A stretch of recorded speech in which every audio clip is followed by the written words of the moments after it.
Good morning, everyone.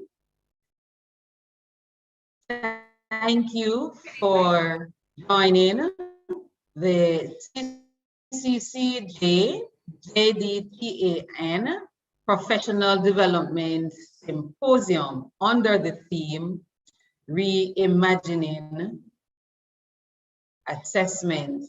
This is day 2. We had day 1 yesterday. Well, yesterday was day 1, and it was a power-packed day. Our presenters or moderators or participants, they were engaged, and we anticipate day 2 to be just as interesting. So welcome to you all. We are live on YouTube. That's the CCCJ's YouTube channel and the JDTAN YouTube channel. Feel free to share the link with everyone, your colleagues near and far, and invite them over as we continue to look at the matter of assessment as we prepare for the new academic year. Welcome to you all. Our presenters are here and they are ready to share with you what they have done, what they have researched. So I ask that you sit back, relax, sip a cup of coffee, and enjoy what we have in store for you today. To open, I'm going to invite us to pray. Lord, we thank you for today. We thank you, Lord, that you continue to be our source, our strength. Lord, we pray, Lord, that you continue to guide us. As we participate in today's session, Lord, I pray that you refresh our minds. I pray, Lord, that the presentations, Lord, will come forth with clarity and power. Lord, I pray, Lord, that at the end, Lord, we will be empowered or more empowered to implement what we have learned into our teaching and learning activities. Have your own sweet way, I pray. Amen. Reminding persons who have not registered to register for this symposium. It is not too late. Registration is needed for certification, and in order for you to receive our certification, in addition to registration, we have some questions that we will share at the end. So there'll be a question from each of the presentations that you will have to respond to, and you'll get your certification. So we anticipate that the presentations today will be well received. At this point, I'll ask our moderator, Mr. JDTAN Gordon, to take over from here. Over to you, Sir Gordon. Good morning. Thank you. Pleasant morning, colleagues and our presenters. Our first session, we're going to look at assessment and student success in workforce education and training, and this will be done by Professor Sherman Barrett. Sherman Barrett is a professor of adult education and workforce development and dean of the Faculty of Education and Liberal Studies at the University of Technology, Jamaica. Prior to that, she served as program leader for the Masters and PhD in Educational Leadership and Management. She served as head of the School of Technical and Vocational Education for the period of 2007 to 2011. She's a postgraduate of UTEC's predecessor, the College of Arts, Science and Technology, CAST, where she pursued a diploma in technical education, majoring in mechanical technology. Subsequently, she achieved first-class honors in BEd in Educational Administration from the University of the West Indies and a Masters of Arts in Adult Education, Kappa Gamma Pi Award at the Mount St. Vincent University in Halifax, Canada. She holds a doctorate in work and human resource education from the University of Minnesota, USA. As an educator and human resource development specialist, she has served her country both in formal and non-formal education systems for over 30 years. She's current president of the Jamaican Council for Adult Education and vice president, Caribbean region of the International Council of Adult Education. She has served on several other boards and committees in various capacities in the areas of sustainable community development, environment, and conservation management and adult education, among others. She's passionate about exploring issues relating to nation building through education, and in this regard, invested much time exploring Jamaica's historical journey through the lens of adult education. Mr. She is author of the book Adult Education, Social Change and National Development in Post-Colonial Jamaica, Investing in Human Capital, and has published several journal articles around the theme of adults as learners in both face-to-face and online contexts and formal, non-formal, and informal settings. Other areas of research interest are teacher professional development and STEM and TVET education. Colleagues, I present for today, Professor Charmaine Barrett. Thank you, Mr. Gordon. And good morning, everyone. And thank you so much for giving me this opportunity to share a little with colleagues and across the community colleges and beyond, because you never know who is online with us this morning. So thank you, Dr. Wilson, for the invitation, and I'm very happy to be a part of the session.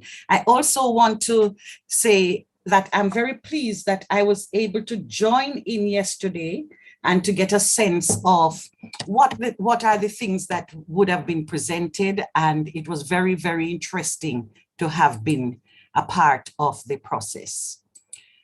So this morning, I want to share with you around the topic, as you would have seen, assessment for student success in workforce education and training. So it's contextualized around what we do to educate persons for work. I'd like to begin by looking at the simple question, what is assessment? And yesterday, as I listened, I heard these definitions being put forward. But here I have pulled out two.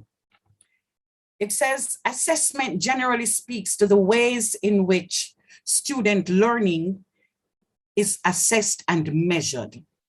It is a fundamental aspect of instruction, and so it deserves the special attention that is being given to it in this forum this morning. So I congratulate you on that. I'd like to share with you a quote from Staggins' 1998. See how far? And the importance of this is that it points to assessment being important because of its impact on student motivation, persistence, and ultimately the successful completion of their studies. So here I go. From the day they arrive at school, students look to their teachers for evidence of whether they are succeeding. If that evidence suggests that they are succeeding, a sense of hopefulness begins to grow in them. This eternal wellspring of optimism supplies the motivation needed to continue to try, which results in greater achievement, which fuels more motivation, among other things. And the result is the upward spiral of a success-oriented student. On the other hand, if that early evidence suggests to a student that he or she is not succeeding, it may lead them to a sense of hopelessness, which robs the student of the motivation to try. And this leads to further failure and less drive. And so from Staggins' words, we see that motivation, which is very, very important for persons to learn, is critical to some of our assessment methods, whether we are motivated or not. The literature reveals 3 classroom assessment purposes, and I'd like to introduce those now. Yesterday in the session, I heard a question asking about assessment as learning. And so here we're going to look a little at that. So the first that we look at is assessment of learning, which is the traditional and most used approach. This kind of assessment is usually summative in nature and is done after the fact at the end of the unit of study. Then there is assessment for learning. In this kind of assessment, the emphasis shifts from summative to formative assessment. Assessment for learning occurs during the learning process and is done on an ongoing basis. From this perspective, assessment provides for the teacher information to modify and differentiate teaching and learning activities to meet the learning needs of the students. In this approach, assessment for learning, teachers use assessment as an investigating tool to find out as much as they can about their students and to know and understand what they can and cannot do, areas of confusion, preconceptions, or the gaps they might have. In keeping with our quote, the opening quote above, one of the key benefits of assessment for learning is that teachers are able to use assessment to enhance students' motivation and commitment to learning. The third purpose is assessment for as learning, And here, the focus is on assisting students to be active, engaged, and reflective learners as they seek to make the connection between feedback on assessment and their own learning. Assessment for as learning occurs when students monitor their own learning and use feedback to adjust, to make adjustments, and even maybe major changes in what they understand based on the teacher's feedback. Having given that background, my main aim here this morning is to help us as educators rethink assessment in terms of how to encourage our students' success, both in school and out of school within the current digital age. The focus will therefore be on assessment for learning and as learning, in which assessment is seen as an integral part of the teaching methods used by teachers.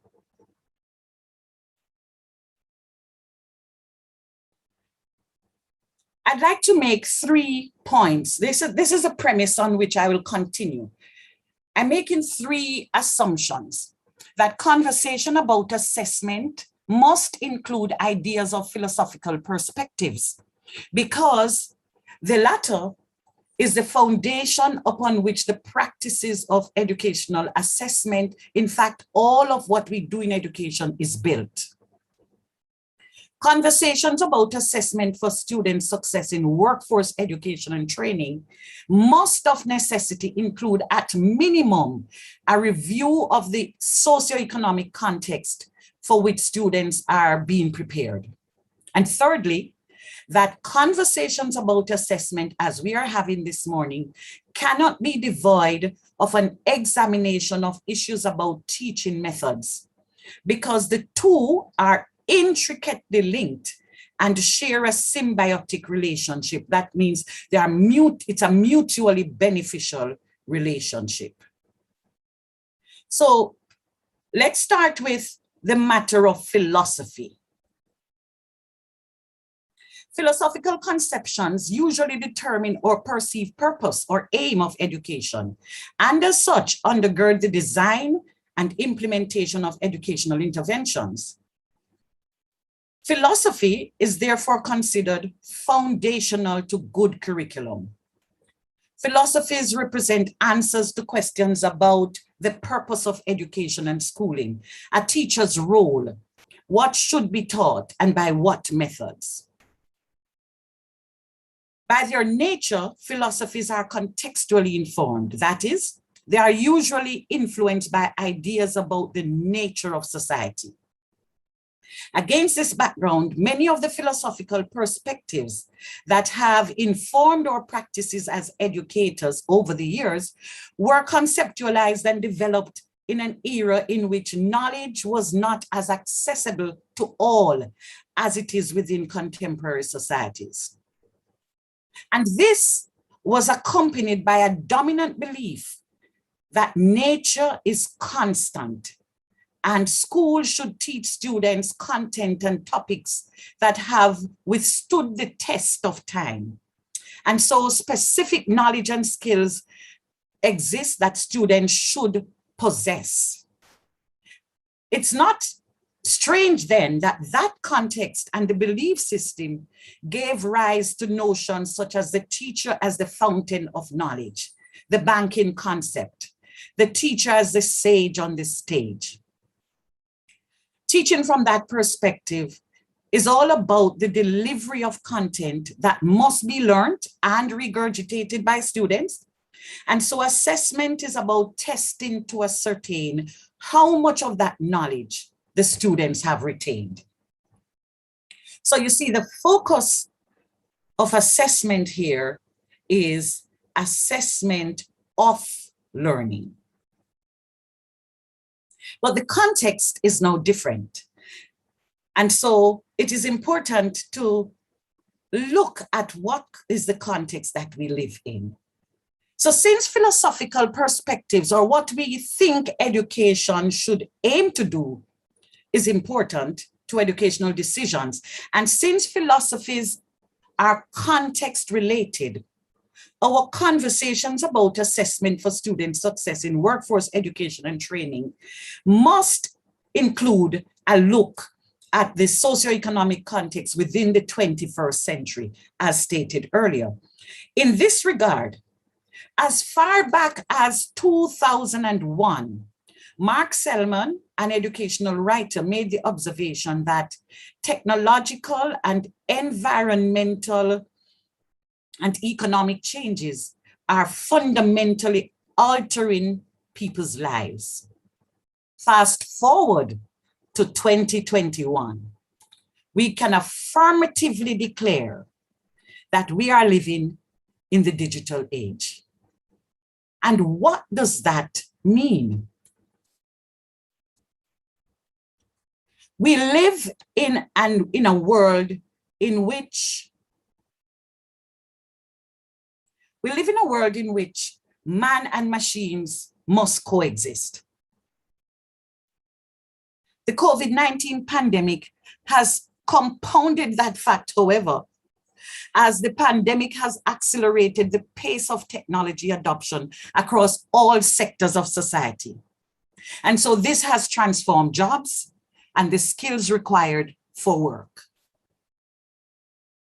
In a recent interview, the immediate past chairman, president, and CEO of IBM, Ginny Rometty, in response to the claim that artificial intelligence is taking away jobs, noted, and I quote, "AI will not take away jobs, but is changing the types of jobs that are available," end of quote. In keeping with this thought, the World Economic Forum Futures of Work Report 2020 estimates that by 2025, a whopping 85 million jobs may be displaced by a shift in the division of labor, as they put it, between humans and machines. But importantly, they note that 97 million new roles may emerge that are more adaptive to new division of labor between humans and machines. The point that is being made here is that the digital age, or the 21st century, within the 21st century, will and has already been the cause of fundamental changes in the workplace, making some jobs redundant while birthing new ones. The World Economic Forum further reports that 84% of employers surveyed reported that they are set to rapidly digitize working processes, including a significant expansion of remote work. Within this context, what should the aim of education be? What do people need to be good at to succeed in their work? And how are assessment strategies contributing to the development of the mental competencies and habits of mind that strengthen our students' capacities to function effectively in such a dynamic environment? The last question here points to the fact that I am making a link between assessment methods and employability skills. From a workforce utilitarian perspective, here are some answers. Students need to know what, why, how. Individuals need to be able to pick up new skills to continue to be effective on the job.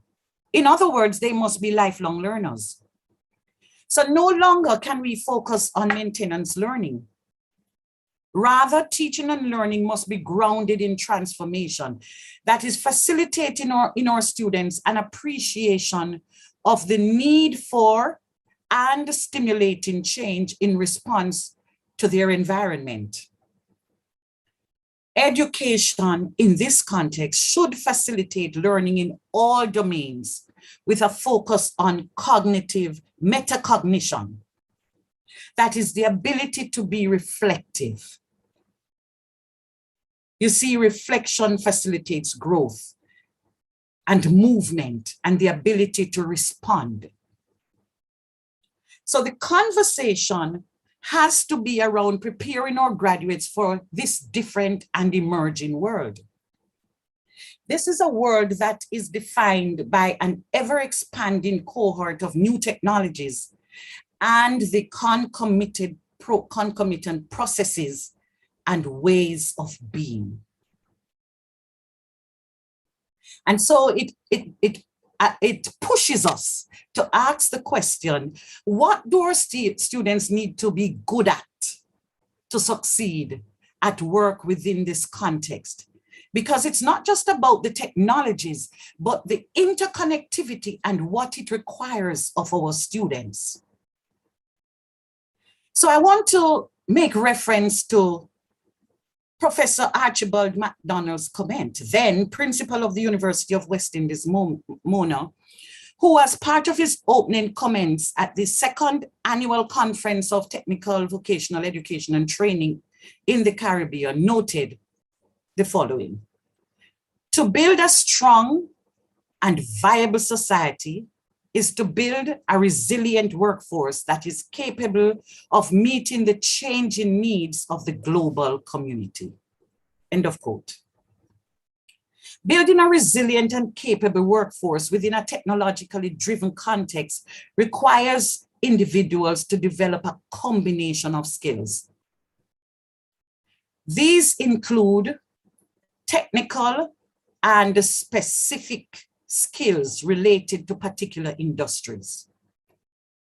It also includes learning innovation skills such as creativity, innovation, critical thinking, problem solving, intellectual curiosity, adaptability, perseverance, and social skills such as empathy, cooperation, teamwork, collaboration, communication skills. And then information, media, and technology skills such as information literacy, media literacy, ICT literacy, digital skills such as data analysis, computer science, information technology. And as you will see, I've captured those in this diagram here with different colors, grouping them together.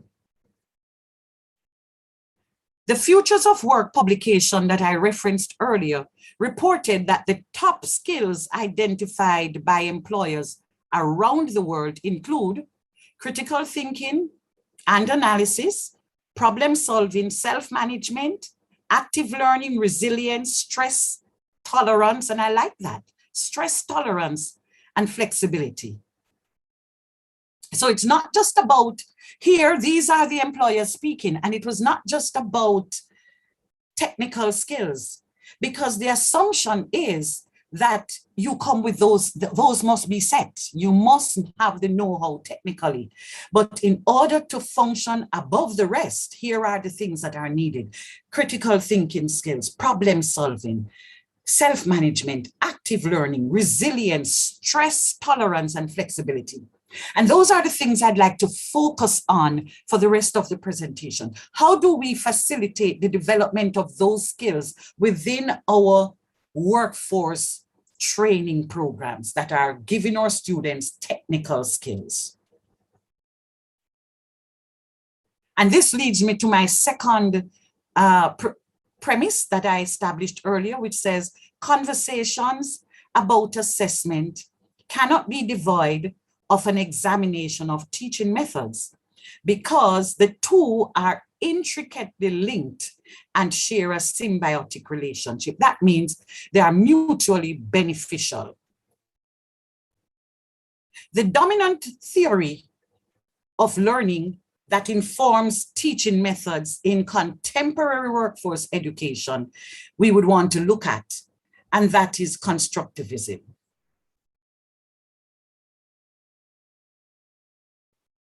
And here, the focus is on teaching methods that it says learners construct knowledge rather than just passively take in information. In other words, knowledge is developed based on the learner's experiential world. So from a cognitive perspective, constructivism, as seen by Piaget, speaks to learning by doing. From this perspective, constructivism means constructing, creating, inventing, and developing one's own knowledge. In opposition to didactic modes of teaching and knowledge construction, constructivism purports learning through engagement in authentic tasks and attaining deeper understanding through performance of various learning activities. Another thinker, Vygotsky, he comes at constructivism from a social perspective, which sees us using dialogue, social discourse, talk, and negotiation as tools for learning and the development of higher mental processes, such as verbal thought, reasoning, selective attention, and reflection. From this perspective, constructivism supports a discovery approach to learning, which places the teacher in an active role as guide and facilitator. Learners actively engage in situational learning.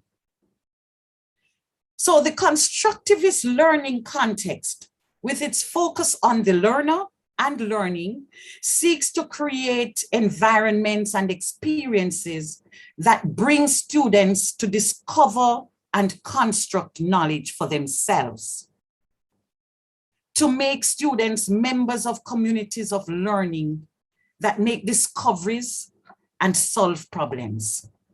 And so here, emphasis is placed on the use of active teaching and learning strategies in which students are engaged actively in their learning. In line with this active learning approach, two main learner-centered, constructivist, pedagogic approaches are used in contemporary workplace learning. And those are problem-based learning and project-based learning. The focus here is on building the curriculum around problems. So students are given ill-structured questions based on real-life problems, and they work in groups to solve these problems. The result is usually the creation and development of some sort of product, system, or solution to a problem. These approaches stimulate in our students critical thinking, problem solving, and emphasize values such as teamwork, collaboration, and communication. So here we see this is demonstrating an alignment with the 21st century skills that we discussed earlier in the presentation.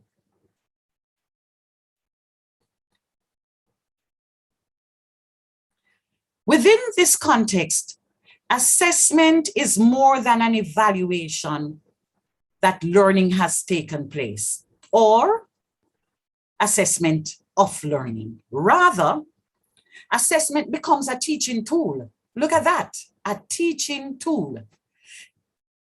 We normally see it the other way around, that assessment is at the end of the process. Or even if we are going through, assessment is seen as assessing what students know. Here I am purporting assessment as a teaching tool. What do we mean by this? It is based on the premise that assessment plays a pivotal and vital role in instruction, and that the main goal of assessment is to improve students' learning and ultimately their marketability and success in the world of work. Contemporary assessment strategies must allow students to engage in activities in which both the process and the products are assessed. And students are given feedback along the way that enables them to improve on their output. Here, the idea of assessment for learning and assessment as learning are being emphasized. And so, having gone through all of that, what does it look like? So I want to move on to look at the features, some features of assessment for learning and assessment as learning. And here I've identified 5 features. And as you look in the literature, you might have seen others and you might want to add some when we get to the question and answer section. The first one is that this kind of assessment must be continuous and formative. So formative assessment, being continuous, helps both the student and the teacher, as we said earlier. For example, it helps the students to know what they have not yet mastered and what they need to give attention to. Feedback from the instructor would also provide for the students more opportunities to consider their learning activities from a different perspective. Because based on the kinds of feedback, the comments that the student gets, they will be able to see things from a different perspective. Additionally, formative assessment gives the teacher the opportunity to change their instruction if needs be, and to be more effective and efficient. And also, it gives them an opportunity to target students who need help. And that is important if, as we said up top, we are to encourage, we are to develop in those students a sense that they can achieve. Then I believe that what we do as teachers should be able to to encourage the students and should give the kinds of feedback that would enable the student to respond positively. The second feature is that it should be learner-centered. So the approach often begins with a central question or a problem that creates a need for the students to engage certain knowledge that you would have been covering in the course of study and certain activities. And so as they engage in these activities and in trying to solve this problem, learning comes as a result of the attempts they make to respond to the questions. And so I want to interject right here to say, when I started working with the ministry, looking at the new standard curriculum, and we're looking at project planning and coming out of a technical background, I said, we always use projects. So what is this thing? Why are you telling me now about project as if it is new? And then as I interrogated it more and more and did my own work in the area, I realized the distinctive difference is the traditional project that I would give to my students would be well defined. So we are going to build a bench vise, or we are going to do rock cakes, or, so it's very specific and defined. Here, the projects are left open for the student to develop, to innovate, and to come forward with their answers. So some of these activities that are learner-centered, as I'm saying, would include projects on which the students can work either independently or together. It may include a simple thing as role play, engaging in inquiry-based learning, conducting independent research, presentation, scenario-based learning. Now, those are terms we use every day. And some of us are doing. What's the difference here? The difference is where it begins. It begins in an untidy, messy kind of way in which students are just told a problem. So I might say to my students, I want you to take a local fruit, a local food item, and to generate some product. Here we are engaging our students in analytical thinking, in research, in problem solving. Those are the skills we are going for. And the classroom culture is cooperative, collaborative, and supportive. So teaching and assessment are intertwined through formative and summative assessment. Assessment is used to promote learning and diagnose learning mistakes throughout the project or solving the problem. The third feature is that it must be authentic. An authentic assessment requires students to apply what they have learned in new situations, hence the messiness, hence just setting broad problems rather than specifics.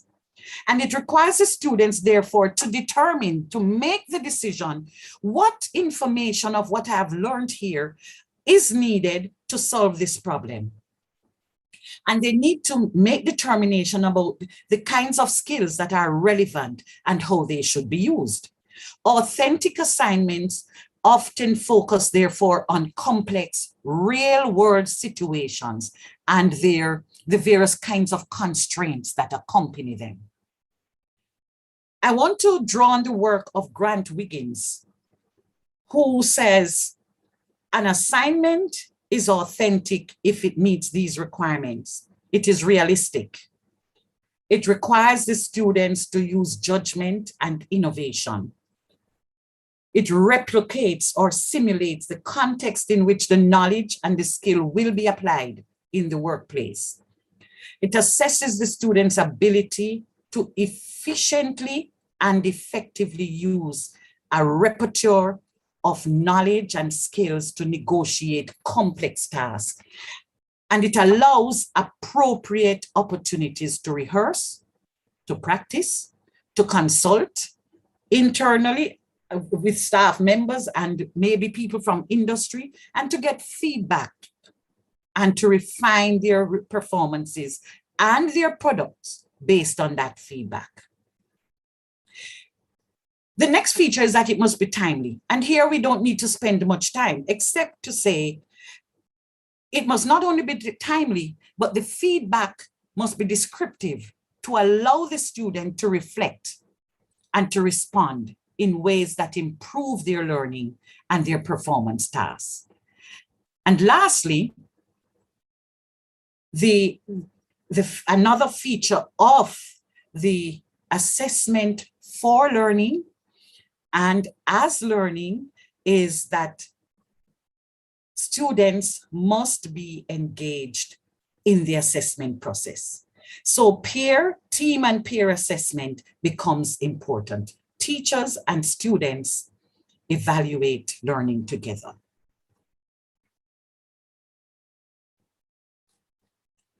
So in terms of methods of assessment, we have here the use of portfolios, fieldwork, lab work, projects, presentations, article review, concept mapping, role-playing, authentic assessments again.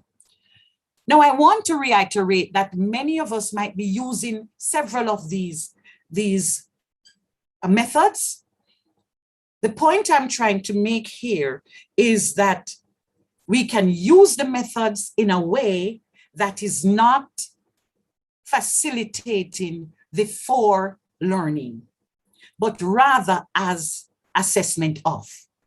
So if I give you an article review at the end of my teaching, then how is that necessarily going to help? Or if I give that article for my student to review, but I never give a feedback until the end, then how has that impacted the learner? If we give students lab work that we collect and we mark it at the end, how is that helping them to grow? So tied up in the use of these methods is the timeliness of our feedback, is the opportunity to engage in real life scenarios. That is important. And so in conclusion, I'd like to make 3 points. Education must respond to its context as we seek to prepare individuals to live and contribute in meaningful ways. Secondly, in the 21st century context, education must equip graduates with technical and specific skills. And specific skills there, I mean specific to different industries based on the student's area of specialization. But we are also to ensure that we are equipping them with these other skills that employers are saying are critical: creativity, innovation, critical thinking, problem solving, collaboration, teamwork, and communication and presentation skills. And lastly, methods of assessment must allow students to engage in authentic experiences. And this will undoubtedly prove useful in preparing our students for both in-school and out-of-school success. Thank you.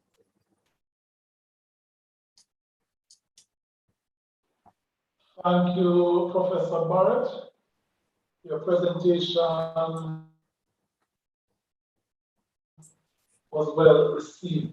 The floor is now open for persons who have questions. We are monitoring both the chat on Zoom and also on YouTube. So go ahead and post your question. While you're doing so, there's a question here, Dr. Barrett.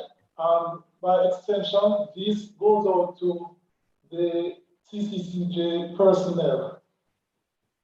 With all this new information that we have received this morning, can we change or adjust our coursework and exam that have already been submitted and input some of these new strategies for this academic year? As I said, by extension, this is going to the CCCJ. Yes, that's not mine. That's not mine. That is Dr. Powell, Wilson, and others. Yes.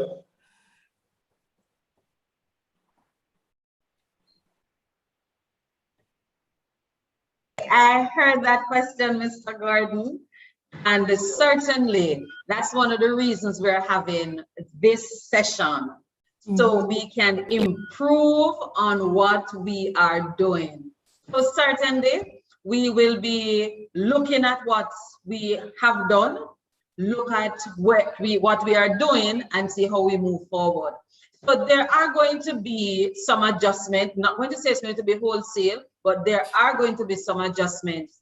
And our exam team, they're on this platform, we are committed to making our assessments authentic, assess for learning. And I want to say, Professor Barrett, that quite stimulating and food for thought presentation. As I listened, I shared that the feedback that is provided, you mentioned that some of those things, of those tasks, we are already doing them, but, and that is the key. So we give the feedback at the end of the semester when we're putting the grades together. How will that improve on our assessment practices? We certainly are looking at how we can use this information to improve on what we do, and we're committed to that at the Secretariat. Okay, good. Thank you very much. Any other question?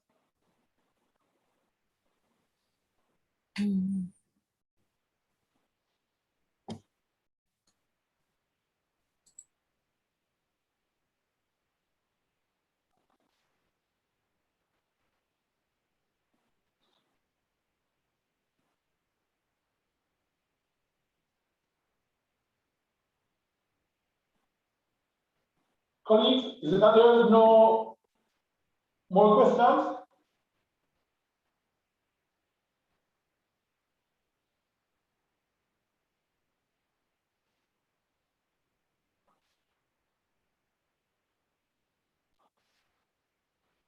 Okay, Dr. Barrett, it was a very informative presentation, right? We look at assessment of learning, assessment for learning, and assessment as learning. We recognize that we're in transformation in this dynamic workplace that we're in. Jobs and skills change regularly, but through your presentation, we recognize that there are some skills that have to be in place. Technical skills, creativity, innovation, critical thinking, and so on. It is well received by the person who attended the meeting today. The features of assessment that you did really have reached out to us, and we're looking forward to use these as we make preparation and in some cases adjustment, so that we can really prepare these students who are coming to us as we prepare for them for the workplace. I want to say thanks to you again for taking time out to be with us and to make this wonderful, informative presentation in this symposium. Thank you very much, Dr. Barrett. Thank you. Dr. Paul Wilson, I'm handing over to you now. Great first session. Great first session. Okay, we are continuing with moving to our next session. Mr. Paul Cox will introduce our next presenter. But before Mr. Cox comes, let me continue to remind us that you can post your questions, comments in the chat, and we will feed those comments to the presenters. I know some persons came on a little later, so Professor Barrett will still be on. She will be with us for a few more minutes. So if you have your questions, you can still post them and we'll take them, and Professor Barrett will respond to them, of course. Also reminding you that for you to get your certification, you must be registered, and you're going to be required to answer some questions at the end of the session, that is today. So we're putting the questions together. They are going to be coming from all the presentations. So look out for that. All right. Thank you very much. And over to you, Mr. Cox. Thank you, Dr. Powell Wilson. Good morning, colleagues. Good morning, everybody. Our next speaker is Ms. Davia Brian Campbell. She is the CEO and consultant at EduHub. She is a project management professional who has over 10 years experience delivering ICT-related projects. She is an educator for over 15 years who taught at St. George's College for over 5 years, after which she worked at eLearning Jamaica as the training manager, then the project manager. Currently, she is a freelance educational technologist and an instructional designer.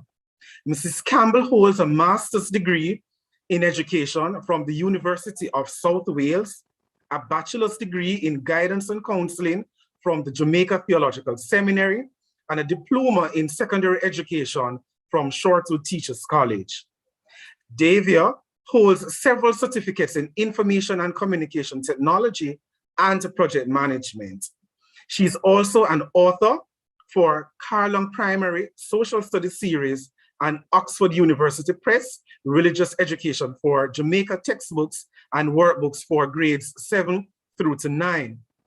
Mrs. Campbell is married and has 2 sons and is a dancer and a choreographer at her local church.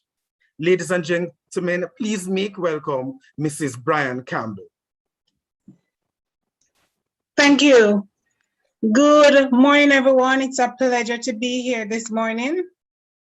I must say thanks to Dr. Powell Wilson for inviting me. I'm going to share with you this morning, and I want you to join with me in my online presentation. So if it is that you could just go to menti.com, it's on screen, go to menti.com, and we're going to be doing an interactive presentation. So I'd love for us to join in, those who are streaming live with us on YouTube or Facebook, as well as on Zoom. So just go to menti.com for me, that's menti.com.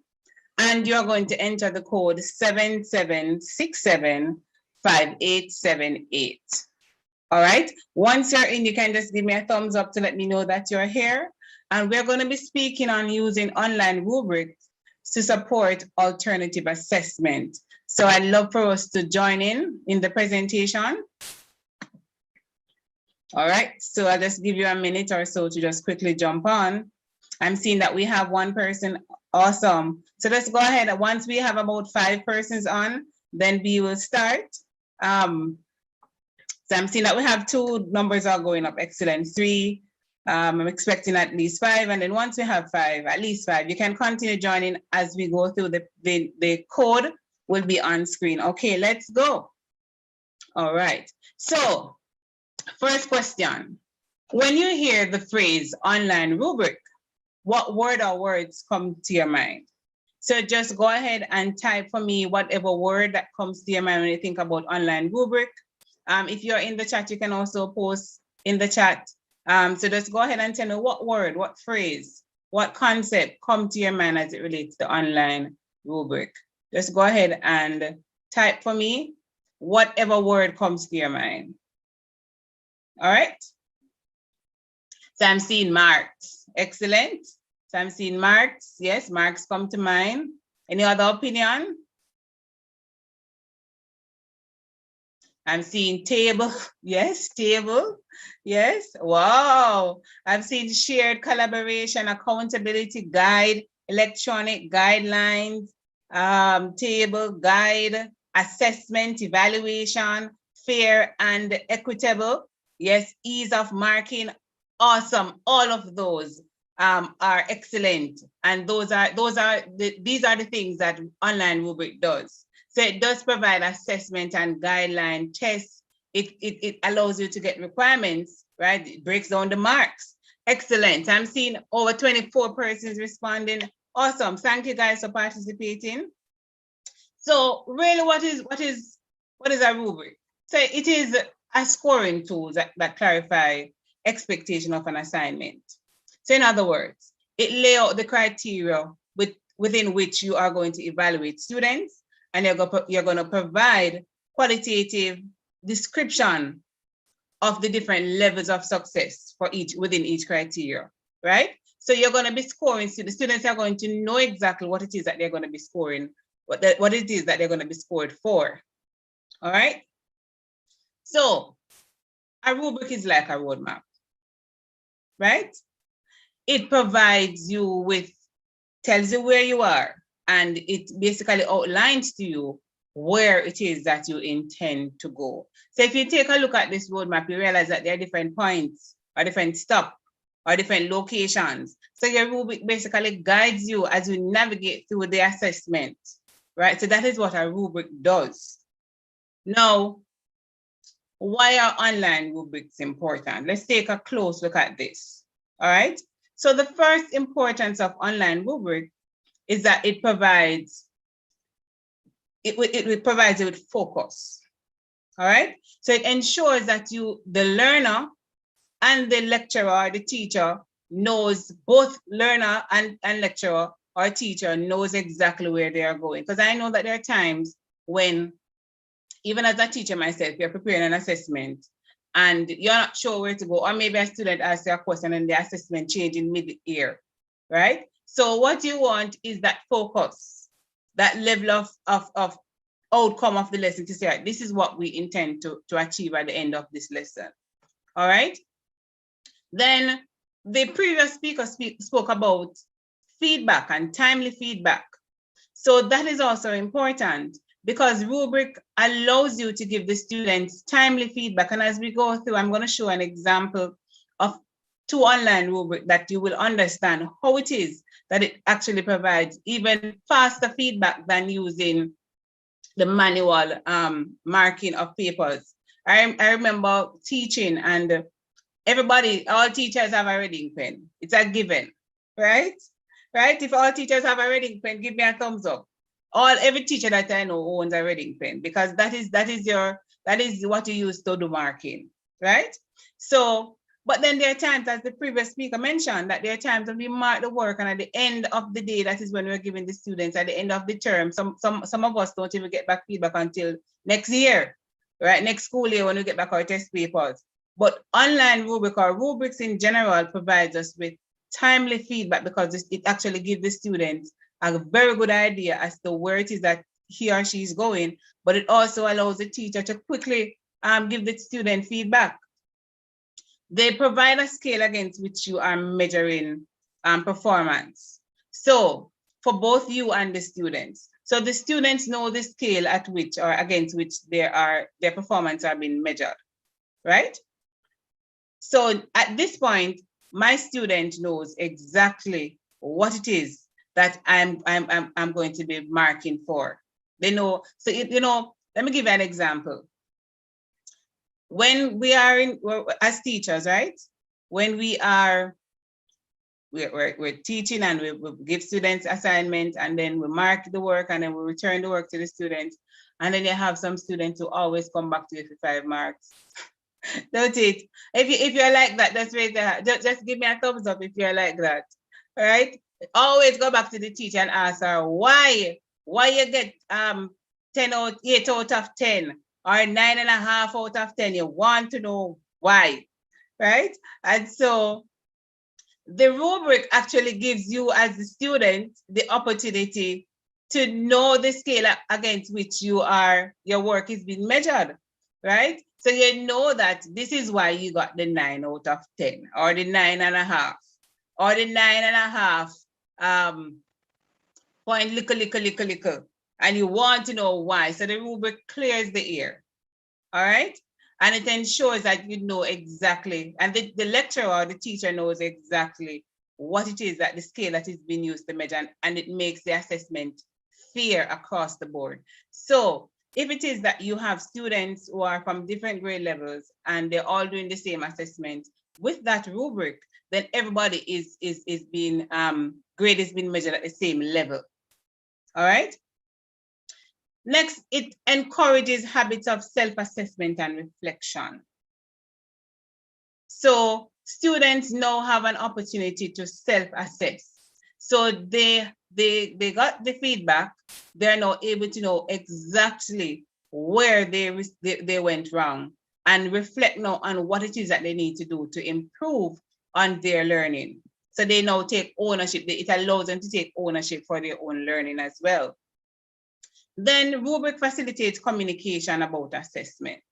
So again, the lecturer and the students are communicating about where this assessment is going, what it is that needs to be done, right? And there is no back and forth in terms of clarification, because the rubric provides that level of communication and the barrier through which the teacher and the student communicate. So that rubric facilitates that level of communication in terms of the assessment.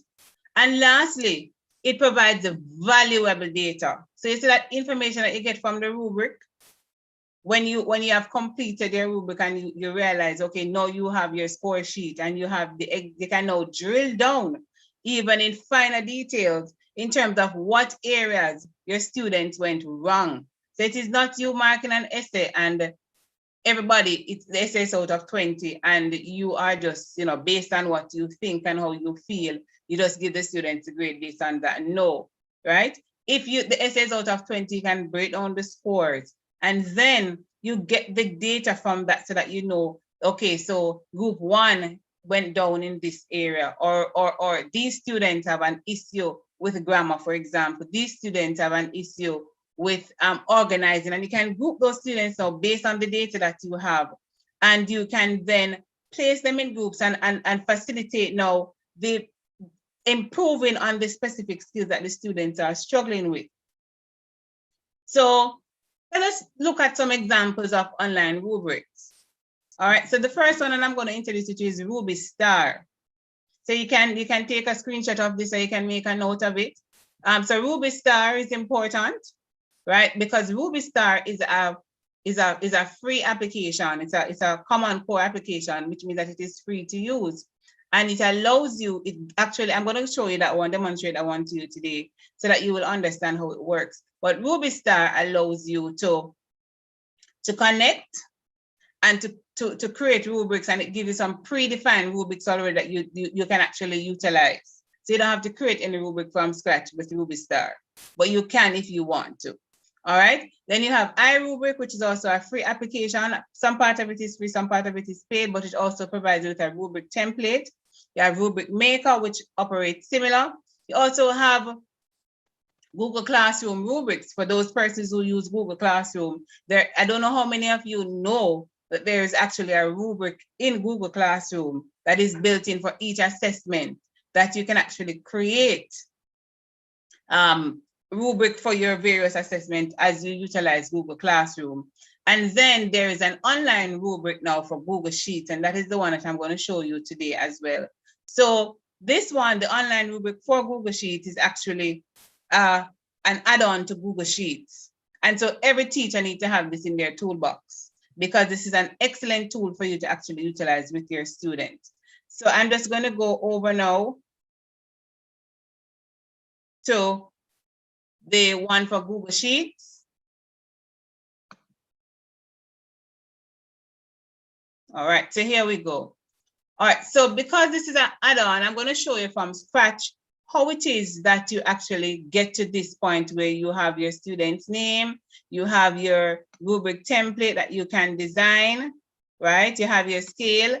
And then the beauty of this application is that it automatically generates an email for you to send to all of your students once you're through marking. And that is the best thing about this app. So you create your scorecard, you create a template, and you email the results immediately. So even if you're midstream into providing the students with feedback, you can send it to them and then have the students review, and then they will resubmit and you remark, and then you send them back the email. And you don't have to regenerate the email. The email template is here, and it basically comes as a default. So let's now start with how we actually get to here. So the first thing that you need to do is to have a Google account. All right. So you go to new tab, just doing a demonstration for those who really need to know, right? And you find your Google account that you wish to use. So I'm going to use this one. And you find the waffles, the Google apps, and you look for Google Sheets. All right, so once you find Google Sheets, you can start with a blank Google Sheet. So you click on blank. And then the next step is to go to add-ons. How many of us know that add-ons existed? Right, so these are add-ons. So you click on get add-ons now. Very simple to use. And you're going to look for online rubrics. So you're going to go to add-ons, look for online rubrics. All right. So get add-ons. And we're going to look for online rubrics. So we're going to search for online rubric. All right, here we go. All right. Or you could go, there's another way that you can actually do this, where you could just go to Google and you type in online rubrics, right? And you search for it. It's right here. And you install it. I'm going to just change my account to install it on the right account. Right, so you install it. So you install, continue. So there are more than one ways to get this done. All right, so this is the simple, easy way. And once you install it, it will give you a simple template. All right, so I'm going to just start from scratch now and show you what it looks like. All right, so it is installed. Yes, continue. Let's see, continue. All right, I don't know why it's not coming up. All right, so let's go. So let me show you how it is. So the first thing that you do is you populate the last name of the students. So all your students who are in this particular grade. So you populate their last name, their first name. Next thing you do is you insert their email addresses. Then it will ask you to create a template. So you basically can create a template where you add your different criteria, right? Your criterion here, your score up here.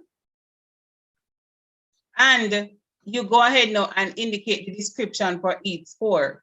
So under information, so this is a class debate, for example. So under information, you would explain each of these. So if it is 4 marks, what are they getting 4 marks for? Right, so all information presented in the debate was clear, accurate, and thorough. That's for 4 marks. So once students do that, then they'll automatically get 4 marks. Then if they miss that something, then information presented in the debate was clear, accurate, and thorough. So most information. So this one is all, this one is most. And then this one is most information presented in the debate was clear and accurate, but was not usually thorough. And then this one, information had several inaccuracy or usually not clear. So the student from day one now knows that their information must be presented in the debate should be very clear, accurate, and thorough in order for them to get the 4 marks. And so this provides the guide. Remember we spoke about the roadmap. So this provides the guide through which now they are going to try to acquire all of these major points. And if they got lower than those, then they would know why. Once you have done that, once you have established the descriptions, then you can go over now and you can score. So you can give your students your score. So whatever the scores are. So remember, each of them is out of 4 maximum. So I'm just going to put in some scores for argument's sake for this student.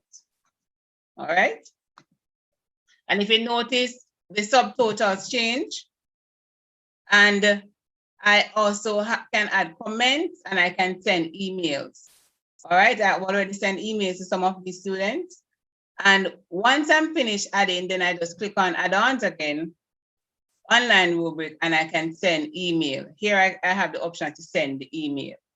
All right, I can also edit the rubric by setting up the scale, reset the rubric, the multiplier, etc., etc. So I'm just going to restart this so that you can see how it looks from the start. All right. So you basically would get a sheet, like a blank sheet, regular sheet, and you build your rubric. So you give your rubric a name. I'm just going to call it test, for example.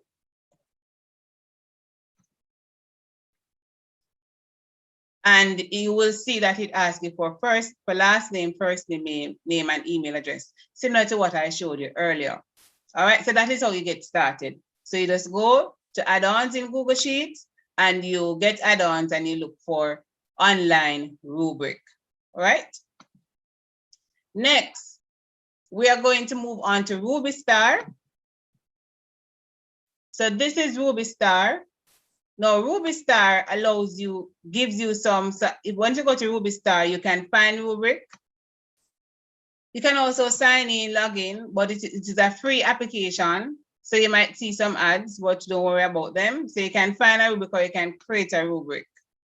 Here, when you click on create a rubric, you will see a number of options. So here you have class, debate, a number of options as we mentioned for alternative assessment as well as regular assessment. All right, so for example, digital storytelling, you might want to look at letter writing, group planning, research project. All right, so some of these are old, but they are good to use nevertheless. Some of these are good and you can adopt them and utilize them at any point.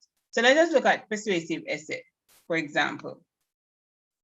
Right, so once you're here, you have 4, 3, 2, 1, and you have the score. So you can decide if you want to keep this score, you want to change them. So all of these are up to you. But then you can choose. So now you can choose the category, for example, accuracy, and automatically it gives you the descriptors. So it is an easy way to actually create a rubric without having to scratch your head as to where to find the descriptors. You can also change up these descriptors to suit your needs. All right. So this is Ruby Star. So Ruby Star is free to use and you can use it with your students. You can also download it if you want to, or you can also use it with the online rubric. So all you do is just copy and paste out the various descriptors from Ruby Star into your online rubric and get the information here. So I use both of them together. So I use Ruby Star to get some idea of some areas some categories and descriptors. And then I bring it over to online rubric where I know can score the students quickly and send to them their email with their scores. All right. So we're going to go back to the presentation. So just to let you know, just to quickly recap some of these. So we have Ruby Star, iRubric, Rubric Maker, Google Classroom also have rubrics in there, and you have online rubric for Google Sheets. Okay. Awesome. All right. So I want you to know, so give me your viewpoints. All right. So I see that 5 persons have responded, but I want you to go ahead and give me your viewpoints. So online rubrics are quicker and more reliable. Do you agree? Do you disagree? Do you strongly disagree? So let's go ahead and let me get your opinion. So the first viewpoint is online rubrics are quicker and more reliable. The next one is online rubrics can be used with all subject areas and at all grade levels. Do you agree? I'm seeing that we have 4.2 persons strongly agree. All right, so I'm seeing 4.5, 4.6. All right.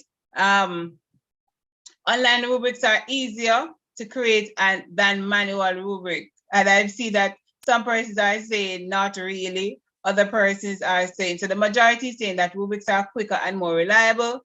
The other persons are saying online rubrics can be used with all subject area and at all grade level. That is correct. So it doesn't matter which subject area you teach or which subject area you are a student in, online rubric can be utilized with all subject area. Yes, it is quicker and generally more reliable. It might be easier to create for some persons while it might be more tedious for some persons, especially if you're not very tech savvy. So thank you for your opinions. The persons are still sending in their opinions. All right, awesome. So the majority are saying that they strongly agree that online rubrics are quicker, more reliable. They can be used at all subject areas and grade levels, and they are easier to create than manual rubric. All right. Okay, now we have some questions for you. All right, so let's go. So you're going to answer the question. So you're going to select your responses. So let's go. First question is, rubrics are like roadmaps. And you have only 9 seconds to respond. So let's go ahead and respond. Yes, no, maybe so, true or false. I'm seeing 3, 2, 1. Time is up. Let's see who is leading. I'm seeing that 9 persons indicated that the answer is correct. Let's go. Next one. All right, so question 2, let's go. All right, it says a rubric can serve dual purposes, right? So they can both articulate your expectation and lay out scoring mechanism. True or false? Time is up. All right. So 24 persons said true. Awesome. All right. And let's see this one or last one. Last question. All right. Let's go. Online rubric application allow you to create rubrics, score student work, and return via email. All right, let's go. True or false? 3, 2, 1. All right, time is up. Let's see. 32 persons said true. Awesome, awesome. Thank you so much for participating. And let us just, in a nutshell, understand that when you find an online rubric that you can comfortably use. So whichever one that you find comfortable, if you use Google Classroom, you can use a rubric in that. You can also use the Rubistar, you can use online rubric, you can use whichever one you want to use. You can even just use a regular Google Sheet if you're comfortable doing it, or a regular Microsoft spreadsheet. All right. Then one very important point to note is to discuss the rubric with your students to ensure that they understand. Now you're giving students rubric, a nice pretty rubric like the one that we just saw a while ago, and they don't understand it, is meaningless. All right. So please ensure that your rubric, you discuss your rubric with your students. You discuss your rubric with your students. They understand that this is what the 4 points mean. This is what the 1 point mean. This is what is expected of me as a student in terms of, completing this assignment in details. And if you use any technical jargons, make sure that they understand what criteria mean. For example, what descriptor means, what anything that you use in terms of technical stuff. Ensure that you utilize and you explain to them what these things mean. We also understand that rubric can encourage self-assessment and reflection. That's one of the things that we discussed earlier. And it is very, very important for us to develop that habit of self-assessment and reflection. And not just self-assessment now, but also peer assessment, because we can give the rubric to the peer, to another student, and have the student also grade their classmates and give them feedback, because sometimes their opinion is also very important in terms of how we treat with assessment. So we can do peer assessment. You can also use rubric at any point in your class, whether it is at the beginning, in the middle, or at the end, right? To ensure that the students are self-assessing and they are doing some reflection, so they can take the scorecard and they can look exactly where they went wrong. Online rubric also provide fast, and effective grades and feedback to students. When I say fast, I mean by sending an email fast. I'm going to show you quickly an example of an email that was sent out last night to the same students that I did the rubric with, right? Very fast, very quick, very easy. One email that was sent out to everybody. Let me just quickly show you, quickly, right? One email, let's click on email, send, and everybody got it immediately. Let me show you. Sent. Do I have anything in here that John Public can't see? So here, all of the students here got the grades immediately. See, everybody got it. All of the students in the class got it. Everybody. One time, one click on send, and everybody got the grades. And that is how fast we're talking about that you can give the students feedback. All right. So it is effective as well because you get the accuracy of the grade and it automatically calculates. That is also the beauty of it because it automatically calculates what each student receives. And so you don't have to, once upon a time, we sit with the phone and calculator and we work out for the essay out of 20, how many students got, you got 2 plus that plus that plus that plus that. Why do it when the computer can do it for you? So you do have the option to go ahead and to effectively grade your students, to provide them with fast feedback and to ensure that at the end of the day that you and your students are on the same page. All right, so I am going to conclude to allow for question and answer. I think I'm a little bit early, but I will allow for question and answer at this time. Thank you, ladies and gentlemen, for listening. Over to you, Chair. Thank you, Mrs. Campbell. Thank you for this presentation. And this presentation is indeed timely, considering that COVID-19 literally placed most institutions into the throes of online learning and by extension assessment. So I believe that this presentation would go a very far way in terms of how it is that lecturers and teachers who are logged in now will be able to use some of these platforms that you would have suggested going forward. All right, so thank you very much for this timely presentation. All right, questions? I will go first with a question. Right, with respect to in the online environment and the peer assessment, I am always struggling. When we ask the peers to assess their classmates, are we expected to have them assess for content or for cosmetics? And when I say cosmetics, are we talking of, well, I'm referring to pretty much like language style, grammar, diction, or that kind of a thing. So when we use peer assessment, should it really be geared towards the student's final grade? All right, so that's a little tricky because peers are, if you don't like somebody, you might give them a bad grade. So in terms of the peer assessment, I would prefer for the peer assessment to be done not necessarily as a part of their final assessment, again, because of the inaccuracies that you might get, but you do need to allow the peers to check for content and the cosmetics, right? Because sometimes in doing, and I realize even as a teacher, when I ask students, for example, to create a multiple choice question about the topic, it allows them to actually dig deeper than them doing the questions themselves. So when I say create a multiple choice question or create an assessment for your student, for your classmates with short answer questions and multiple choice questions, for example.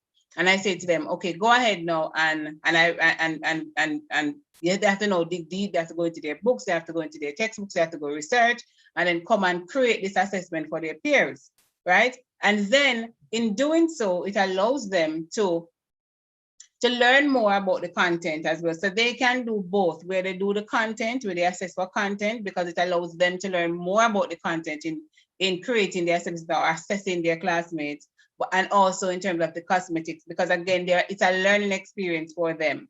In terms of the final assessment though, I would caution on that because you don't necessarily want for any favoritism or for any arguments in the class. So I would caution on that unless it is that you have a group of students who are very mature. But outside of that, I think for authenticity, I think you need to focus on the peer assessment for internal assessment and not external. Thank you very much, Mrs. Campbell. All right. Mr. Cox, Yes, Dr. Paul Wilson. if I may follow up on that as well, and coming from the presentations we had yesterday, where we're looking at authentic and continuous assessment. So the assessment activities would be in smaller chunks. So it wouldn't be that final one that we use some of these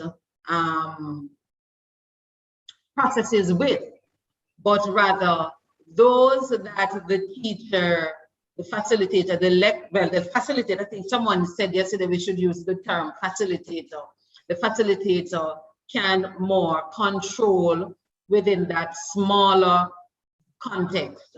So Right. It is something for us to bear in mind that we want to move away. Probably we can't take giant steps, but move away, very mindful of what is it we're assessing, very mindful of the integrity and the credibility of that grade that we're going to be assigning to the students, but also helping the students as they go along, ensuring that we develop the skills that are necessary in them and they also are confident in those skills. Yeah, so true. Thank you very much, Dr. Paul Wilson. Right, agreed, agreed.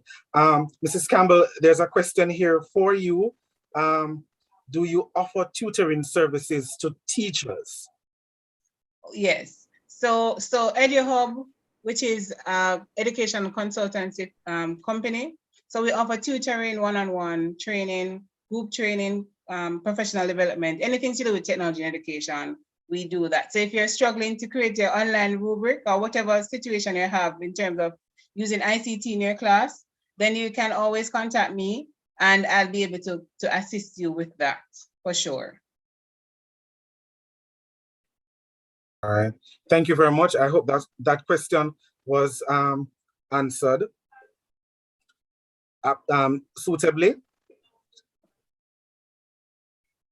All right, just another question though, Mrs. Campbell. With respect to the online environment and the immediacy with which students are requiring feedback, when you have a course that requires students to write extensively, right? What type of rubric do you think we should be employing so as to ensure that timely feedback is given to the students, especially when the lecturer has to be reading pages and pages of content before a grade can be assigned? Thank you so much for that question.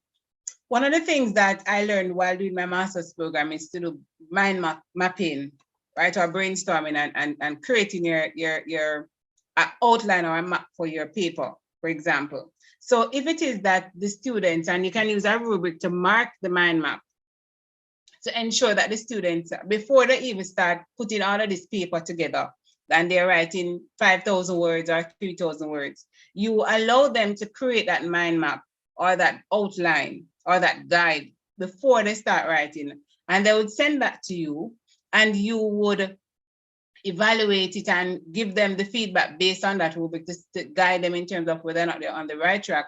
And then you allow them to continue the writing. So in other words, you're not evaluating them at the end, but you're actually evaluating them at the beginning, just to ensure that they are following the rubric, to ensure that they have covered the main areas that you want them to cover. And then close to the end now, you can also remind them of the rubric and remind them on what basis you are going to be marking the paper. So remember, you can create a rubric for mind map or the outline of the essay where you basically grade them, or you can give them some immediate feedback in terms of how to do this essay. And then at the end, you can remind them of the rubric, and then you can mark the work afterwards in terms of its formality. Thank you very much. And for the students who are listening and the lecturers, just to let you know that you can use Google Drawings, for example, to create free mind maps, or to help you to now navigate and to create like a flowchart looking map where you can organize your essay before you start writing. Just to be clear though, it means therefore that their final submission in terms of it will take a longer time before that grade is produced to them. Not necessarily, because if you find what you will get is a better outcome in terms of the essay. And the writing. Right. You definitely get a better outcome in terms of the essay, because the lecturers at my college do that, where you send them a quick outline, and it generally, because it's a mind map, so it will just give them a quick snapshot of what your essay will look like, right? Not in any detail, but will give them a good head down view as to what the essay will look like, and it doesn't take a long time for you to quickly review same. Okay, all right. Thank you very much, Mrs. Campbell. Welcome. I'm not picking up any questions from our live feed from YouTube. So at this time, I just really want to express sincere gratitude for sharing with us. And I'm hoping that the tools that you would have shared and the knowledge that you would have shared, that we can translate it into our learning spaces and ensure that our students are really being assessed properly within the online space. So thank you very much for taking this time out to share with us. Thank you, Mrs. Campbell. You're most welcome. All right, over to you, Dr. Powell Wilson. Thank you very much, Mr. Cox, and our own thanks from the CCCJ family to Mrs. Brian Campbell. Very informative, very informative. We're going to be taking a 5-minute break at this time to prepare for our other 2 sessions. The next session, let me just pull this up. The next session will be with Dr. Nicole Manning, Academic Quality and Integrity in a Digitally Transforming Environment. And then we will close out with Dr. Beverly Gordon with Health and Wellness. So colleagues, I'm asking that you don't go too far. If you still have colleagues who have not joined, it is not too late. Share the link with them, the YouTube link, and ask them to come on. So we will come back at 10:45. Remember, don't go too far now.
Okay, welcome back to our professional development symposium under the theme Reimagining Assessment. The Council of Community Colleges of Jamaica, this year we are celebrating our 20th anniversary under the theme CCCJ at 20, expanding the possibilities. And yes, we are expanding the possibilities, making education, post-secondary education, tertiary education accessible to all, not just Jamaican, but to persons in the region. And I am saying persons worldwide. As you are aware, last year, the CCCJ had to accelerate all our plans for our distance and online education projects. So we have 4 courses, sorry, not courses, 4 programs that are available for online delivery. And from one of the presentations yesterday, you would have heard terms like virtual learning, blended learning, and fully online.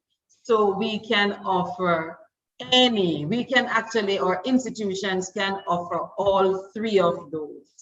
So we have been doing things at the Secretariat to ensure that our member institutions can function and function efficiently and effectively during these times, interesting times indeed. So a number of things we have planned for our 20th anniversary celebration, starting with this professional development symposium. And we will be sharing those as we go along, bearing in mind that there are going to be a number of restrictions given the current climate that we are in now, but we are committed to ensuring that all our stakeholders, all our shareholders are actively involved in this process. So our next, we have 2 other presentations, excuse me, complete our professional development symposium. Dr. Nicole Manning will be presenting, after which Dr. Beverly Gordon. Now, a reminder that in order for you to receive certification, you'll need to register once. Registration is a one-time thing, so just register once. And then we have some questions that you will complete online in your own time, within a time frame, of course. And then you'll get your certification. I want to encourage everyone to register so that you can receive your certification. The video of the Professional Development Symposium will be available on the YouTube channels for persons to access. We are putting together the presentations. Persons have asked for those so that you can get those as well. At this time, I'll invite our moderator for this session, Dr. Osman, to make her presentation. Over to you, Dr. Osman.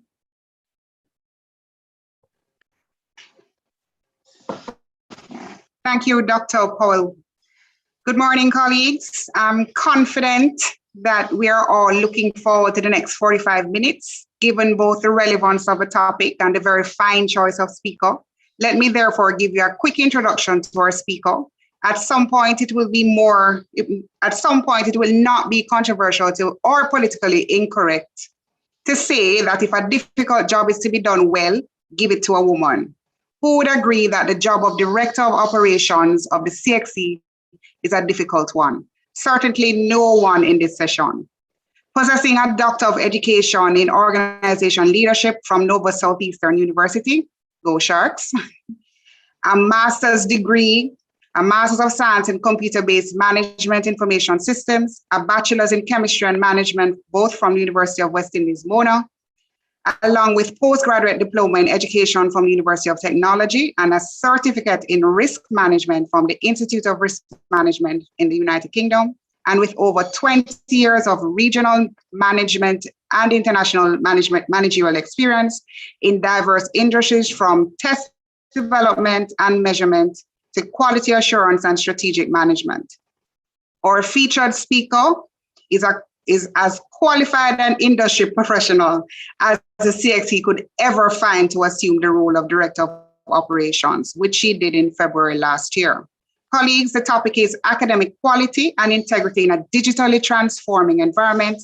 Our speaker is Dr. Nicole Manning. It is my pleasure to invite her to make her presentation at this time. Dr. Manning. Good morning, Dr. Osman. Thank you for that fine introduction. When I heard you speaking, I said, I'll have to take you with me everywhere I'm going. Are you hearing me well? Colleagues, are you hearing me? Yes, we're hearing you. Thank you very much. Yes, Dr. Manning. Right, so let me say thanks for the invitation and good morning to Dr. Powell Wilson also and all faculty members online. Let me begin by saying that the fact that we are in these very unusual times, unprecedented is the common word that has been used, really has pulled us to look at what has been happening in the educational sphere. And I would have chosen this particular topic because I thought it would have been useful to look at academic quality and integrity in a digitally transforming environment. So let me start firstly by speaking about an article that was posted in the Observer some time ago, as well as it was also a regional document. I think it also was posted in Barbados Advocate, yes, in March 2020. At the start of the pandemic, Teresa Turner-Jones, General Manager, Caribbean Country Department, IDB, gave the region a rating of 5 out of 10 regarding the Caribbean's digital preparedness for COVID-19.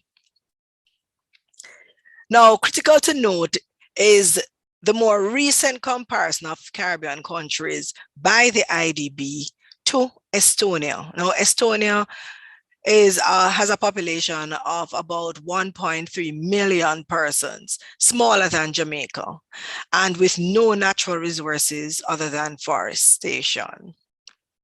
So it was interesting to note that the comparison was being made with Estonia because Estonia, just like Jamaica, would have been in this situation in terms of not having a lot of infrastructure technologically in, getting a rating of 50% in 2005. They would have been in a similar situation. However, Estonia is now known to be the new education powerhouse of Europe. Yes, even outperforming Finland in some international assessments like PISA. So as they engaged in the digital transformation pathway commencing over 16 years, their transition to a virtual space, not while perfect during this when the pandemic started, but it was not as nearly as badly affected as the Caribbean. So it was important to look at the educational ecosystem in which we function, as there are many components, players, influencers, who are required to collaborate and work together for us to have this transition in this new environment. So I want to encourage, even as we have this discourse and as I present, that we understand that the overall system within which we are looking, assessments are conducted of varied types and is key at every tier. Now, it's not very easy, almost virtually impossible to speak about assessment and not speak about learning. And so as we think of the ecosystem, I'm looking not only at the educational system, I'm thinking of the human resource for the particular, I'm going to speak reference Jamaica in particular, physical, the technological resources that exist, financial, and the social component. So let me begin by first noting what kind of demands that the digital transformation is requiring. And I can speak about this because having just completed the e-transition framework for the council, it really we took a real deep dive as to all of what is required. So it demands that we give attention to a few critical elements to facilitate the transition from current to future state, as we seek to create a learning and assessment environment that will produce the type of graduates required to function in the global competitive space. Because remember, our graduates, the graduates from all of the colleges represented online, will have to function whether they studied in Estonia or in Jamaica. So it's very critical that we note that that is something that is going to be very important for our graduates. So the elements that we have to first consider, I'm going to speak of 4 in particular: the strategy and leadership that is required for digital transformation, technological infrastructure, data gathering, and the business intelligence capabilities, organizational culture and change management capabilities, and cybersecurity. Now, for the strategy and leadership for digital transformation, I must firstly say that we do need a robust digital transformation strategy, and I'm going to speak a little bit more about that. Now, this has to be defined within the territory and within the institutions you represent. At different layers, you are required to have different systems in place. So I'll start first with the fact that at the layer of the Ministry of Education, you will need to have some level of collaboration with the educational institutions within the territory. And this has to be implemented in terms of a plan for the transformation to use the various digital mechanisms to facilitate online assessments. And I'm speaking about the online assessments because I'm going to speak a little bit more specifically to assessments. So the ministry, in line with the government, will need to ensure that the resources have been allocated to drive this kind of transformation. And no doubt that is something that is being looked on. Now, in addition to that, you have to look at the technological infrastructure. Now, this is very critical because you need the technology to leverage and use the new systems that even us as a council will be sharing across the territory. So currently, let me use one example. We have electronic testing, but only 2 of the territories across the region are actually engaged fully in electronic testing, while you have it, a lot of territories are utilizing it. And I must say, given COVID, we have more persons capitalizing on this strategy.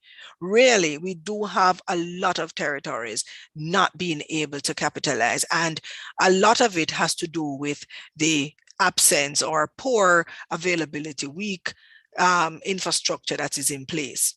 So this is very critical. You need technology to leverage and to utilize new systems that are coming from various fronts. And I'm just using CXE as one example. To advance students in teaching, learning, and the assessment, this is very much required. This is not only while this isn't very much required, the policies in place to drive the digital transformation is going to also be very critical. The automation of our core business processes with those processes interacting is also going to be a critical component. You need big data solutions because you are going to, as faculty members and of course administrators and your governance bodies, will need high volume and high velocity information data to actually make decisions both tactically and strategically. And this has to be real time. This is one of the components that really hit us hard. And while sometimes you get the data, you're not able to mine it the way you need to mine it and look at it in order to make good decisions. So that's going to be also very important in this transformation. So I want to, in continuing to make the foundation for the digital transformation as we move in this sphere, we also have to look at organizational culture and change management capabilities. That's having systems in place to support the opportunity for experiment, research, innovation, not only for the students and not only for the assessment process, but also for teaching. And this is very critical as we empower our faculty. You'll hear me say that many times during this presentation, because if our faculty is not empowered and equipped, we are not going to get what we want out of this transformation. Secondly, under organizational culture and change management capabilities is the human resource capacity. So having the equipment is one, but utilizing it to facilitate the transformation is another. And so this is also a time to look at the learning and development requirements for our faculty members, for our administrators, so that we can ensure that we have the leadership that I spoke about earlier. The supporting systems for the automation. So like, for example, the financial systems, your HR systems, those systems have to support your core business process. So your core business process is where you have your curriculum development, you have your registration, your all of that in terms of e-testing, what you're looking to do in terms of marking, scoring, certification, all along that trajectory. But you still need that foundation to support the automation of your core business process, right? And very critical for all of that is cybersecurity. The influence of cybersecurity strategies on processes is undoubtedly very important, because it is going to, well, we use a lot of security systems, a lot of checks, because of course, you know, we administer high stake exams. So we have to be very careful in terms of what can happen where this is concerned. So I would encourage the same, that where cybersecurity is concerned and security in general, as you make the transformation digitally, you have to look at how that will impact what you're doing in your system. Now, for this session today, while the foundation for digital transformation is one component I've mentioned, and I laid the foundation in the educational ecosystem, academic quality and integrity is going to be my main focus. And germane to this is the learning, teaching, and assessment strategies that are used within the institutions. So let me start with academic quality. For the purpose of this presentation, I'll focus on academic quality to include the analysis of specific areas of quality that needs to be addressed as we mitigate as we implement mitigating solutions, for the issues faced by the education system in general. So let me identify the three main ones I'm going to speak about. One, assurance of maintained assessment principles, standard and standardization, equity, and continuous improvement. So let me start with assurance of maintained principles. If you are going to have academic quality, you have to have the assurance of maintained assessment principles. We all know that the principles of assessment, there are many, but I'm going to look at three particular ones that we know that we have to make sure that we pay attention to them. But I'm going to speak about several as I move on. Validity, reliability, and parity. I want to speak about parity with a three-pronged approach. I'll get into that. So for central emphasis in looking at the first one, validity, of course, we know that if it is that an assessment is going to be valid, we have to ensure that the tasks and the associated criteria effectively measure what the student would have attained in terms of learning outcome at the appropriate level. And I'm mentioning that because sometimes we are not cognizant, or we forget to think about the students with what I call, and what the world call, exceptionalities. And so it is very important, as we look at the various levels, what are we talking about when we speak about validity? So firstly, we are speaking about, when we look at the appropriate levels, you have various tiers even within the colleges. And you have also various users, sorry, and your students, who I'm now pulling together and looking at as your users. Some education members, some of our education colleagues really don't like to call students customers, but they are, because we are serving our students. We at CXC look at it as we are serving the region, and primarily the users of, or the ones who are gaining recognition from our certification, are students supported by parents, as well as various teachers and faculty members, depending on where they are doing their teaching and learning experience. So it's important that we look at them as customers and to serve them accordingly. So any transformation digitally that we are looking at, we have to ensure that the users of our system, and I'm speaking also technologically here now, that they are not disadvantaged in any way. So the appropriate level is very critical. I know that different colleges accommodate students with, of course, exceptionalities at both ends of the spectrum. And so if it is that you have a student that is at the one end, meaning that they are way above what we would call a normal performing student, those persons must get the opportunity to control their learning space, and the opportunity also to be able to, and I'm going to use a simple one, register for more courses than you would normally manage or offer. Sometimes you find that the systems are not in place to facilitate even a simple thing like that. So it is something that I will want to encourage.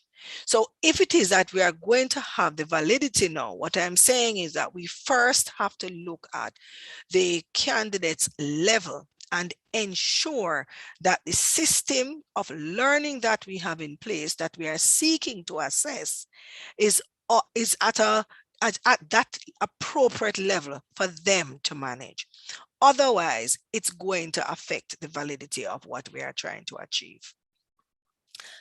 I would also, while I'm going to speak about this a little bit more, I would also want to note the other principle I mentioned, reliability. And of course, reliability, can't walk without consistency, one and the same.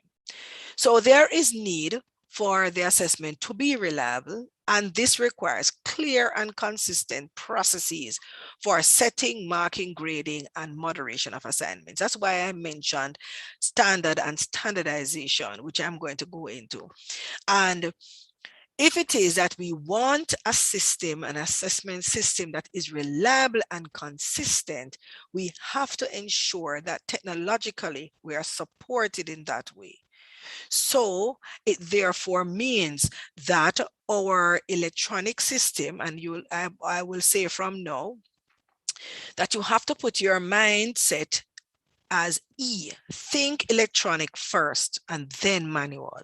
If you think manual and then translate electronic, you are going to be always trying to mimic a manual system and trying to convert that into a virtual space, which was one of the biggest issues we had when the pandemic hit, because a lot of teachers, a lot of persons could not, the assumption was made that persons could go online and just teach. And we have students who could just go online and learning was a cinch, and that was not so. So it is something that we need to pay attention to. We need to empower and support both student and faculty to think electronic first. And it's a bit of change, and that's why I mentioned earlier the management of change. You are not, I would encourage, do not give persons a tool to use without providing the necessary support for change management. One of the things, I'm not sure if persons have noted or even assessed the situation, we have looked at it, as to what is happening in the United States. A lot of assessment systems, nothing changed pretty much, because they would have had systems and organizations that would have been assessing their competence and their ability, meaning the college's ability and school's ability to operate in a virtual space. Because of course, many universities, like the one I would have attended, Nova, would have had blended programs, and in some cases totally online. So they were already in a better space. And that is, nothing is wrong with that. It is a pathway that we are looking to go on, but I'm just encouraging that we look at these best practices. The third component I want to look at in relation to the principle, assessment principles, is parity. And I'm going to look at in a three-prong approach, using a three-prong approach, that we need to make sure that the assessment is explicit, accessible, transparent, clear, accurate. Timely information on the tasks must be given. Procedures should be made very clear and available to students. And if you are engaged in our exams, we would make that available to you, or any other external examiner that you are using. Secondly, under parity, you have to ensure that it's inclusive and equitable as far as possible without compromising the academic standards. Inclusiveness from the perspective that we have to ensure that the tasks and the procedures do not disadvantage any of the group I mentioned earlier or any individual. We have to, for parity, ensure that the learning outcomes are aligned, and meaning that the assessment is aligned to the learning outcome. So you know that you can, we have assessment of learning, and that is usually represented by your summative assessment. Sometimes you persons may mention or even refer to it as evaluative. However, you have the assessment for learning. And I want to go down a pathways, sometimes persons do not connect the past with the present. And principles that we would have learned when we were doing education with many stalwarts in the past would have mentioned about different components in terms of assessment for learning. And we know that when you are doing assessment for learning, it falls in the ambit of formative assessment. However, as other groups use the internal managed assessments, and I'm using that word deliberate, internally managed assessments, like we have our school-based assessment, you have the other prong of it, assessment as learning, where feedback becomes very important, and scaffolding for the child, a word and principle that we all know as educators, are very important to bring the students from the place of dependency on the teachers to a place of independence. And so our systems now technologically will have to be in a certain place to facilitate this. Do I have access? Am I access to the system? Can I manage my own space of learning? You have tools such as Canvas that is used in many colleges and universities that really facilitate and allow students to have this command of their own space. but that is one component of the tool in along the continuum I mentioned, from curriculum development all the way to certification. So we need to make sure that as we digitally transform and as the candidates or students are engaged in the different types of assessment, whether it is of learning, for learning, or as they learn, that they have a good command and a good authority over their space. Because for them to learn, or for them to manage their individualized learning pathways, we have to ensure that they are allowed to identify those gaps and they can see them. They can evolve all before summative assessments are required.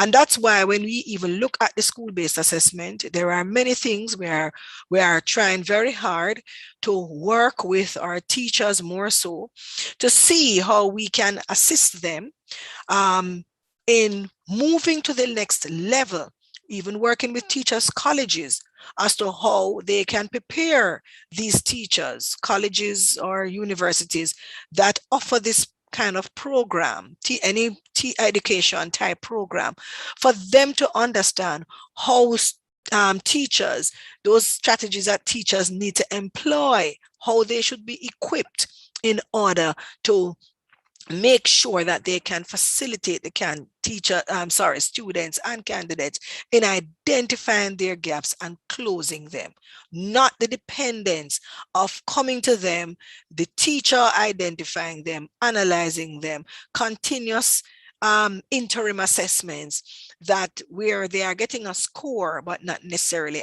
their feedback to make corrections and changes to what they would have had for the summative component of the assessment. So it's almost putting the assessment process on a continuum. And that's why we would have introduced the school-based assessment. It's not a new strategy.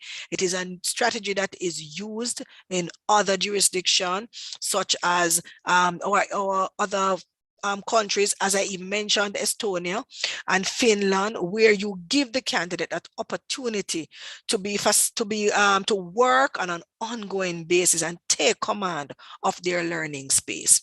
So there are many things we will have to do, but I would want to encourage that you do the same, because we do know that for this scaffolding to happen, you have to work with the students. I did mention, as a part of the three-prong approach for academic standard, is standard and standardization. So standard against which quality is measured, we normally speak of fit for purpose, should be a core part of any assessment strategy of an institution. However, as importantly is the alignment of the syllabus and curriculum with the teaching and assessment that is happening. So that's the first level of the standard. Appropriate assessment strategies selected. So I mentioned the principles earlier. Those strategies that are being selected must be in line with those principles. Should be selected for to best measure and recognize the student competencies. In so doing, a suitable system for standardization of faculty, peer-to-peer is one component that is strongly recommended to ensure reliability of the assessment process from design to grading. So therefore, we know that we have different levels of governance for the maintenance of academic quality. So what I'm speaking about is a standardized framework. So the alignment and the coherence in the use of the formative and the summative assessments would be required. So CCCJ is in a very good position to use assessment data for decision making. At the first tier, you would have had the summative assessment that is used, and I'm going to use that in twofold. One, your interim assessments that you do, and you call them sometimes called formative assessments, but they are actually scores that are utilized to give that final grade. And you do have your true formative assessment, but key to that is the feedback component I mentioned earlier. So when I speak of standardization and a standardized framework, what I'm speaking of is the fact that you will have at one layer all of the faculty members coming together, and you have a level of an agreement and an understanding of how the assessment is going to be done. So you have new members who will, some will leave and some will come. And so you have to go through that framework. And so you have to have a documented framework to facilitate a system as such.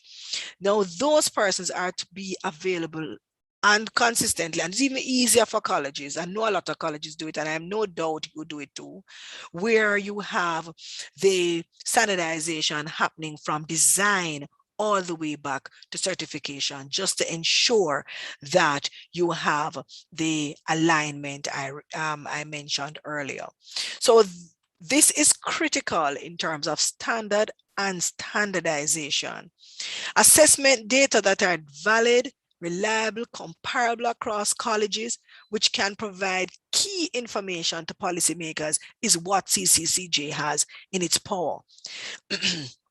This is very critical because even as we look at the assessment data, we do have meetings with our various ministers and permanent secretaries, data that we are even mining at this time, that we are going to be sharing with ministers to ensure that at the level of at the ministerial level and even within the territory, that you can understand what is happening, better understand what are the weaknesses, what are the strengths, and the intended impact or the impact it would have had on the students' progress.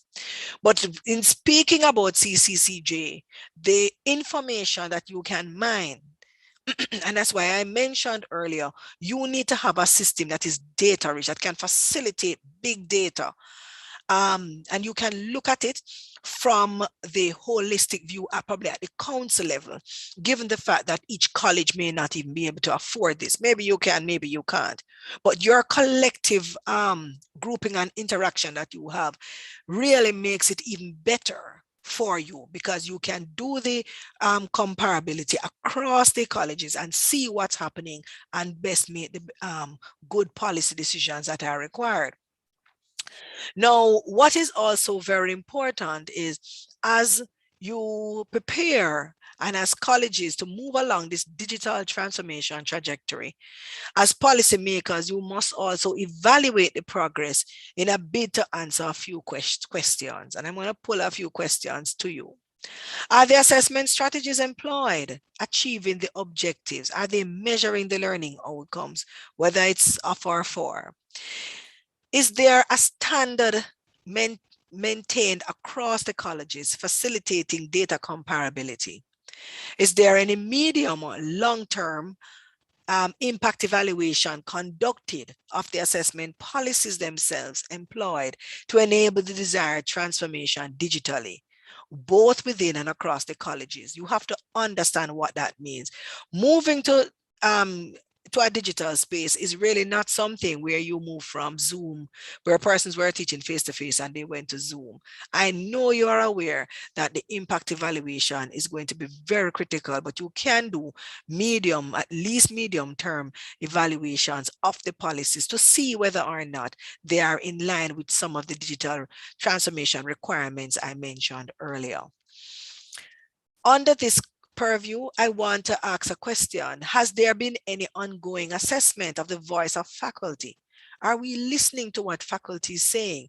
Are we listening to what students are saying? Are we listening to what college administration is saying, as well as council itself? And I'm using that because we need to understand, I understand that there is almost a double layer governance that exists within CCCJ. You have it at the college level and you have your council, everybody pulling together. But then with that tier of decision making, it then allows you to do and understand the voice of each of the persons I mentioned earlier. Now, Another question, and last I would want to ask, is are the colleges or the council conducting tracer studies to understand the outcomes of the graduates? In other words, the graduates' ability to master core academic content. Remember, we're speaking about academic standard. Think critically and solve complex problems, work collaboratively, communicate effectively, and for them to understand that they need to develop an academic mindset. How to learn, do we have a system that is tracing that is understanding how the graduates are performing when they go in the world of work? These are questions I would encourage that the colleges as a council, that as you make the move to go digital, to transform digitally, on that trajectory, these are going to be very important questions to answer. And even if you have started the pathway already, it will still be very important for you to do, because we have to answer the same questions. We have to collect a lot of data to do our own analysis. The last but not least within the academic standard is equity and continuous improvement. The answers to the questions that I mentioned before will provide the level of equity and opportunity for improvement required in the transform system for future state. Digital transformation, as previously noted, requires those few elements I mentioned. Some of those few elements, some of them you will have to look at even as you market your organization. I didn't go into that. But as you seek to create a learning and assessment environment, the transformation, as I mentioned before, must focus on E first and then translate to what you had before. So a good example is speaking about electronic test development instead of paper-based assessment. It's a language that even us, we have to be looking at, and we have to be understanding as to how we are going to assist public as well as us to change that kind of language. How do we get that done? Since it is that, if it is that you are not at the space of E, you are probably ahead of us, because you will have the benefit of what I am saying. If you have already started on the pathway looking from paper-based to electronic, no problem. Like us, you will do the learning and you will expand. Colleges will need to have an end-to-end assessment software for it to work, and to also empower our students and faculty. You will need an end-to-end assessment software. While this should not be seen as a panacea for the attainment of maintenance of academic quality and integrity, you must make sure, that it is in place to assist the transformation process. So I will use this as my first point, the end-to-end assessment software that is required in achieving academic integrity for the digital transformation thrust we are looking at. And so for academic integrity, there are three components I want to look at briefly. Efficient and appropriate learning and assessment platform, having one that I just mentioned. Trust and the empowered and equipped faculty, member, and students. The issues that plague us in the assessment world as we strive to maintain academic integrity are many. Trust deficit, poor and unavailable technological infrastructure and equipment, human resource weaknesses as we seek to transition from face-to-face to a virtual or the use of a more blended approach. I'll speak about that a little bit more. Absence or a weak ecosystem to facilitate and to support a deliberate strategy for this transformation for teaching, learning, and assessment. Weakness of internet connection and internet speed in many countries. Now, this is not unique to Jamaica, it is everywhere. In Barbados, where I reside now, we have fiber optics right across the island, and you still have internet connection issues. Not as bad, of course, as you may have it, but definitely it still exists. And I'm just using Barbados as an example because Barbados is within the Caribbean. Of course, it is something that other first world countries are still facing, because you have issues like high prices for good internet connection. So where you have the weakness of internet connection, you then have the Flip side to fix it is the high price for that good internet connection. So partnerships with members with bodies and organizations such as Flow and Digicel is going to be very important. Absence of the computers, the tablets, the smartphones, which I know a lot of that is closing, the gap of that is closing to support the online teaching, learning, and assessment. Many online instruments, platforms, websites crashed when unexpectedly high number of clients connected to them because the system wasn't used to that. Students, I mentioned earlier that a lot of students and faculty members did not have a separate space. They still do not have a separate space or workplace at home. You know, we mentioned when we speak here, we speak about working from home office, right? So because we have to think in our minds that we're not in office. We are still working, just that we are working from our home office.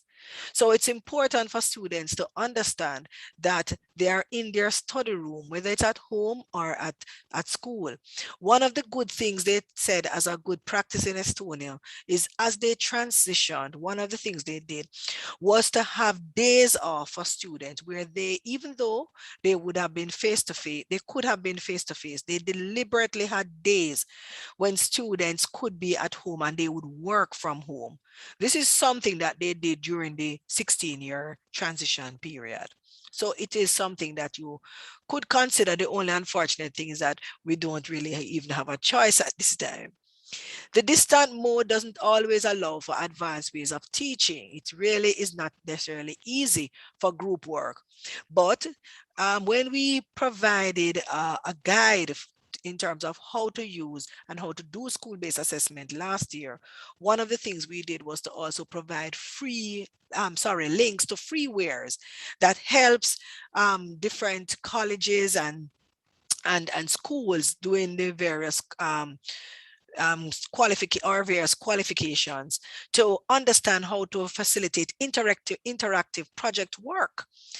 You know, so these are some of the things you have to look at, how to continue the development of soft skills. We provided links like that. It's something that you will have to provide to faculty members because they alone cannot do everything. You need a strong research team.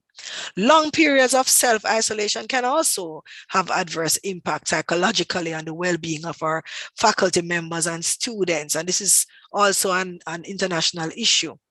Not all persons, as I said before, were ready to switch to an online mode of curriculum delivery. So it is something that you have to understand in terms of persons' preferences and how you support those persons.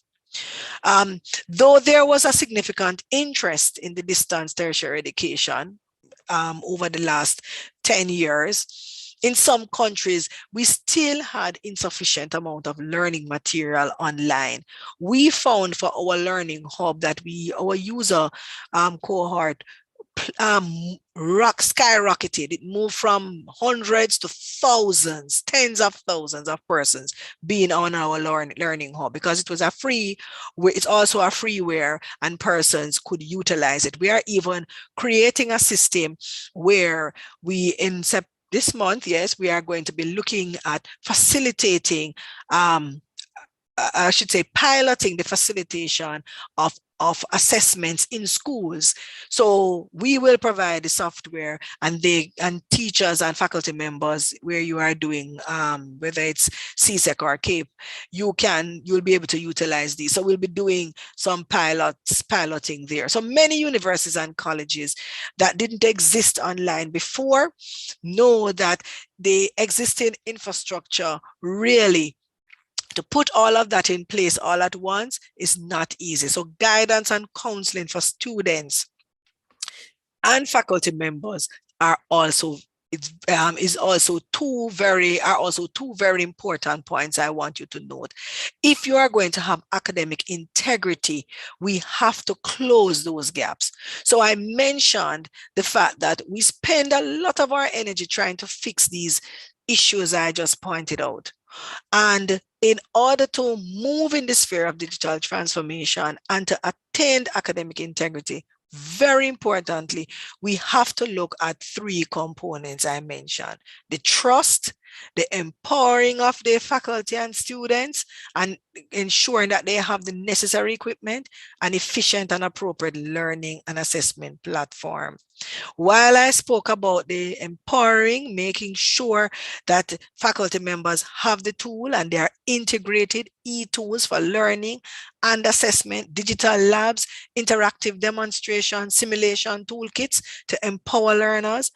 I also mentioned about the assessment and learning platform that is necessary, where you need to have security, integration, interaction, and feedback. I want to look and mention e-proctoring just briefly.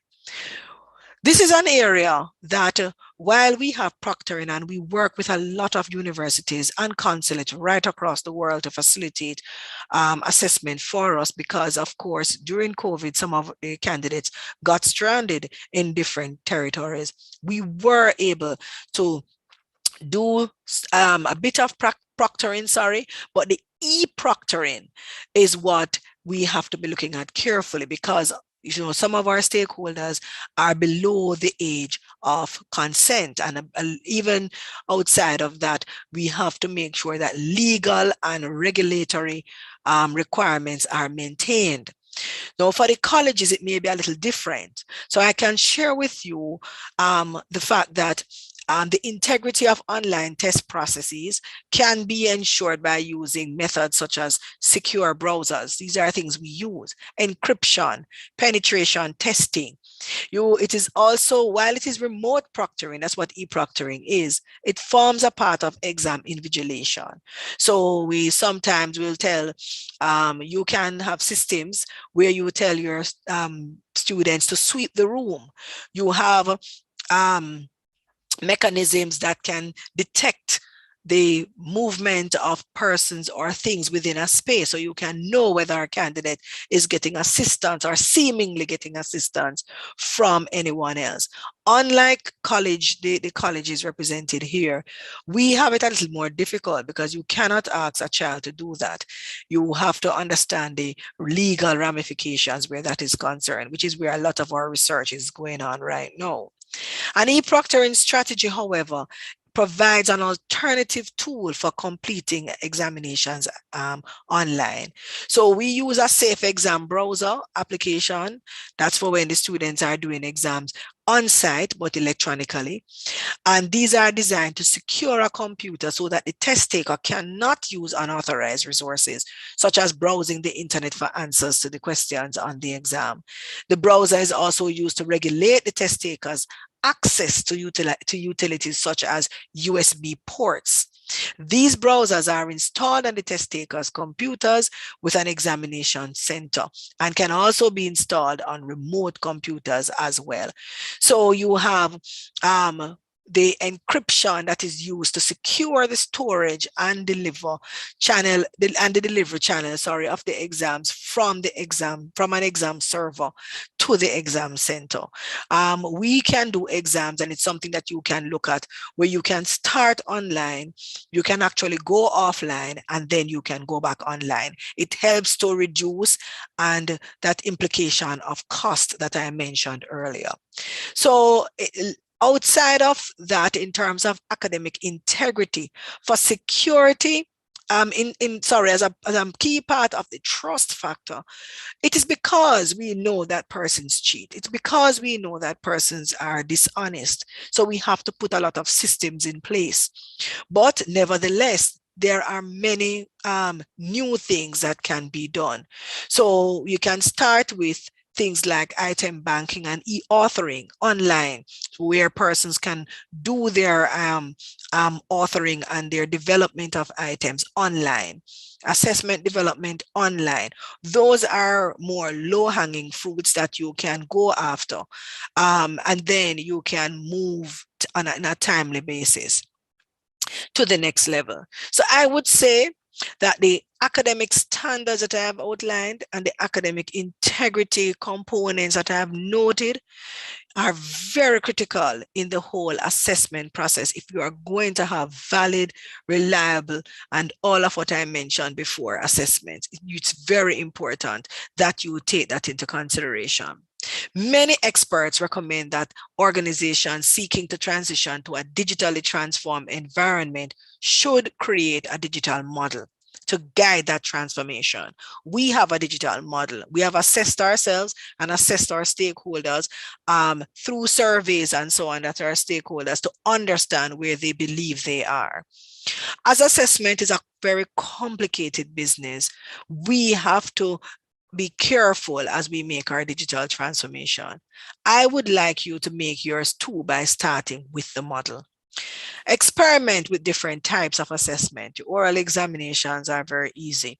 Develop the requisite policies and procedures to support the e-processes, but remembering the legal and regulatory requirements I mentioned. Create systems to facilitate innovation and feedback, but prevent any dishonest behavior. Systems of quality assurance are very critical right along the continuum from development, curriculum development, all the way to certification. Basically, to achieve academic standard and academic integrity is a very involved process generally, and even more so in this digital world. Start by thinking E, then paper. Think faculty and student empowerment. As they collaborate, remember that learning and assessment goes together with feedback in the middle. The aim is to create graduates who are thinkers, users of systems during the learning and assessment, that which they will use in the world of work with ever-changing technology. If as the candidates, as our graduates go out into the world of work, the systems that they will be exposed to within the college will help them to make that transition, because they would have learned how to close the gaps on their own. They would have learned how to learn. They would have learned how to think. So this COVID, persons may be looking at the pandemic as something that would have been bad. Yes, many persons have died, and it is really disheartening. But at the same time, in line with that, but at the same time, in addition to that, there are other things that we can look at.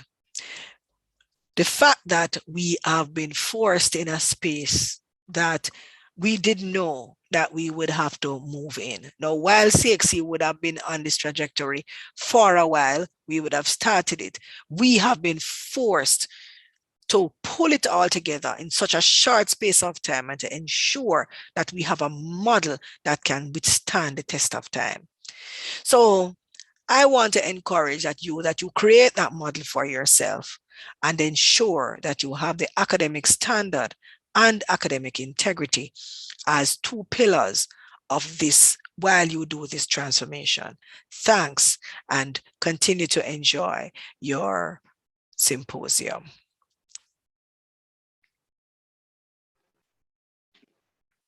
Thank you, Dr. Manning. That was very comprehensive, but I know that you will be happy to answer some questions, and I'm already seeing questions and comments in the chat. Kellyanne Paul is saying that she agrees. I think colleges and universities need to maintain communication with graduates for proper data analysis and impact assessment, also in actively promoting other programs.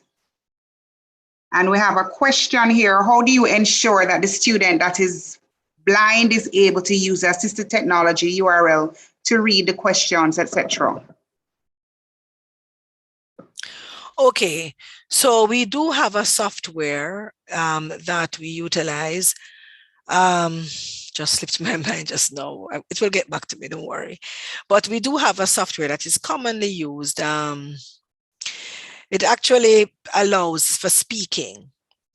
And so what happens is when the candidate who is blind, who is touching the keyboard, it reads back to them. So even a full stop. It is something that I've used even in Jamaica before I joined CXC, and it is the same tool that we use here. So you, as the candidate, as well as I remember, I'll put it in the chat. The candidate is typing, or it tells them what is there, or the candidate is reading as they touch and move the mouse over, it reads the words for them. So we do have a software that we use for individuals that have that are sight impaired. That has sight impairment. Of course, you know you have different levels of sight impairment. So we do also provide large prints and other things where that is concerned for both screen as well as hard copy. Because we, of course, you know, if you have one territory that has not transitioned to electronic testing, we have to provide for all just the same. So yes, we do have that too. Thank you. She's also asking, could you name the platform browser you are mentioning with the examination? So when you mean the Safe Exam browser, that's what it's actually called, a Safe Exam browser for the to maintain security and integrity. That's the question? Yes. Yes, it's actually called a Safe Exam browser. We work with in terms of the electronic testing, we work with Inspira, and that is a company that, of course, other bodies use, other high state bodies use.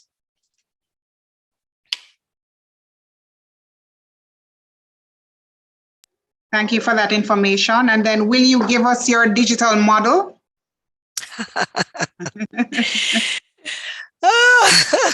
Well, I gave you 4 components of it and all the details under those 4 components that can assist.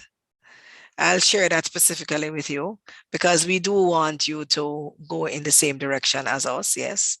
And I can probably at another time facilitate a different discussion in terms of an assessment where you think you are in the model. Okay, thank you. I'm assuming that this is in regards to the technology for visually impaired persons. Is it allowed in the online proctoring? And that would be in reference to the software or the tool that is used to text to talk or talk to text. Right. So yes, remember I mentioned for us, while we do have the proctoring within a space, a secured space, because for e-proctoring, the true e-proctoring, where a candidate stays at home and does an exam, we cannot at this time engage a candidate, our candidates, because remember, a lot of our candidates are below a certain age. So legal and regulatory, we have to be looking at that and to see the best way. But you, as the colleges, should be able to facilitate that. So you can utilize the same tool I mentioned, because what you need to do is to merge the e-tool. So let me use CAD, for example. When the COVID hit, a lot of students would normally have used AutoCAD. That would be an e-tool.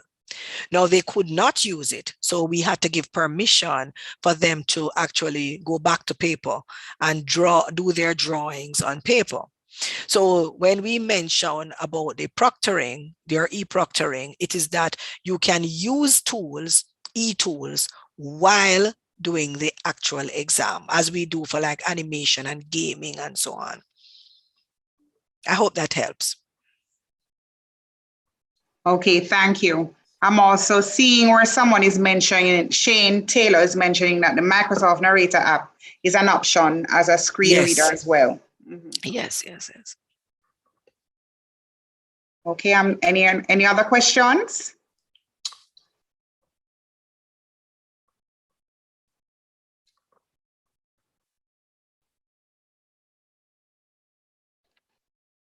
I'm seeing a question here. Other than SEB, what are the names of the other apps? Well, I can send some your way to share with others. I can do that. Is that okay? Yes, thank you. Well, I'm not seeing any other questions, Dr. Manning. On behalf of my colleagues, I thank you very much for a very informative presentation from which we will all benefit. We are grateful to you, and we wish you well in your direction of the operations of the CXC. And I also want to thank my colleagues for their attentiveness and participation. Thanks very much. You're quite welcome. Thanks for having me. Have a good rest of the day. Wow. Thank you very much, Dr. McFarlane and Dr. Manning. Certainly, the CCCJ, as a body, we will be looking at some of those things you have presented. I heard the, well, particularly section on the tracer study. What are our graduates doing, where they are, how they're doing. I know some institutions participate in that. The CCCJ started that activity some time ago, but it's something certainly that we will put more effort in as we be purposeful in how we serve our constituents. So thank you for that presentation, Dr. Manning. Thank you, Dr. Osmond. And our final presentation for our conference for today will be done by Dr. Beverly Gordon. And I'm going to ask Ms. Batchelor to introduce Dr. Gordon.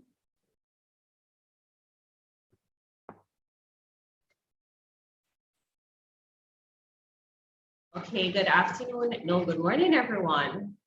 All right, this is a well-needed presentation on health and wellness. Dr. Gordon is a seasoned clinician and educator who has held various positions in behavioral health, higher education, and nursing. She's licensed in the state of Pennsylvania, where she's currently in private practice, as well as part-time psychology professor at Chestnut Hill College, Pennsylvania, and Washington Adventist University in Tacoma Park, Maryland. In addition to her current work as a clinician and educator, Dr. Gordon is actively involved in volunteer projects and organizations that address capacity building and promote social change in the United States and Jamaica. Dr. Gordon has served her church as a family life director, health ministry director, safety officer, and a member of the church board. Her research interest is in the psychological experiences and impact of migration on people of the Caribbean. Her work is informed by science, religion, and dynamic interpersonal experiences. She has presented at various conferences in the United States, Canada, Jamaica, and the Bahamas. She has authored and co-authored articles for professional journals such as the International Humanities Review and International Perspectives on Psychology. Dr. Gordon was the recipient of the Ron Taylor Award for Excellence in Performance from DeVry University in 2010. The award is given annually to DeVry University employees who have gone above and beyond their normal job function while still completing all required duties of their position. Dr. Gordon is a sought-after speaker and a wide repertoire of health-related topics for diverse audiences. In her spare time, Dr. Gordon enjoys gardening, singing, piano, knitting, writing, word games, and being with her family and friends. She's a wife of 41 years and the mother of 2 adult sons. We welcome Dr. Beverly Gordon.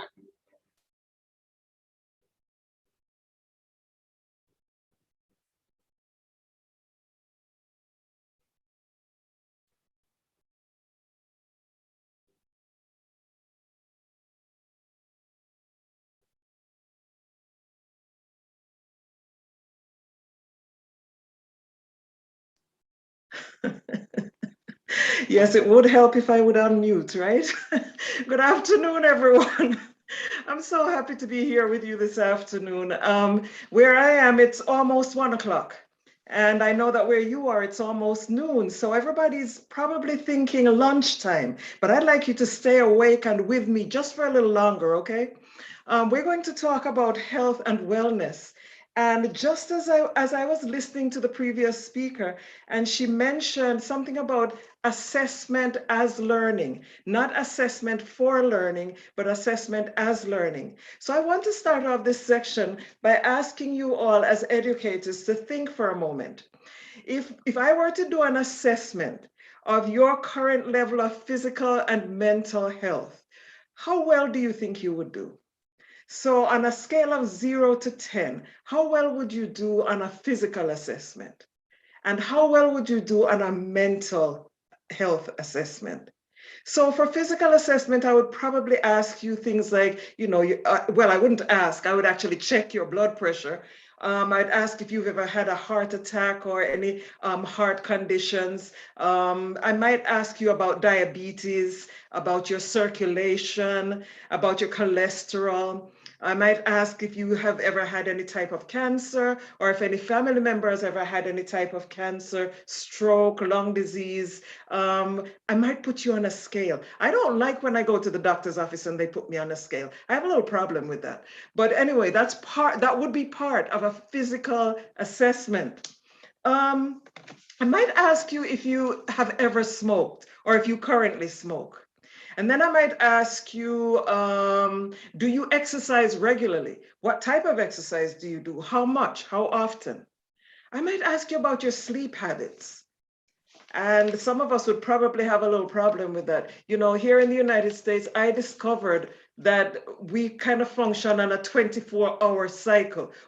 Not the regular 24-hour cycle where you sleep, then work, then sleep, then work. No, you just work and then work and then work and then work some more. But interestingly enough, we were not designed to function like that. In order for us to develop optimally the whole person, we need to maintain a status of homeostasis. In other words, balance. Balance between sleep and eat and rest and enjoyment. Yes, we're supposed to enjoy this life that we have. So health, I find, is an interesting and important and vital area to be considered even in the field of education. Because sometimes when we think of education, we tend to think of education as simply involving academic achievement. But education is actually the total development of the whole person, physically, mentally, socially, and spiritually. And whenever there is an imbalance in any one of those areas, there results dysfunction, either individually and ultimately collectively as a society. I'm going to share my screen with you. At least that's my plan. Let's see if it works.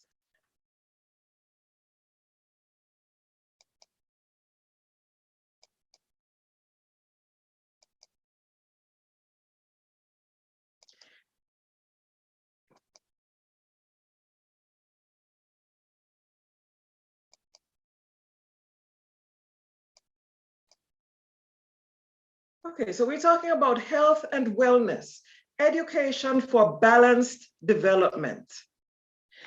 There is no doubt about it that we live in a chaotic world where daily life is constantly punctuated with crises, be it political, health, environmental, or changing values and cultural norms. But definitely we have a sense of chaos.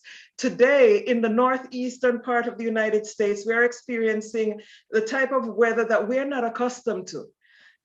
The Hurricane Ida did its damage in the south, and it has made its way to the northeast and really created for us a situation that we're not accustomed to, that we're not prepared for. And we have actually had a number of deaths and some injuries, and people are stranded in some areas very close to where I am.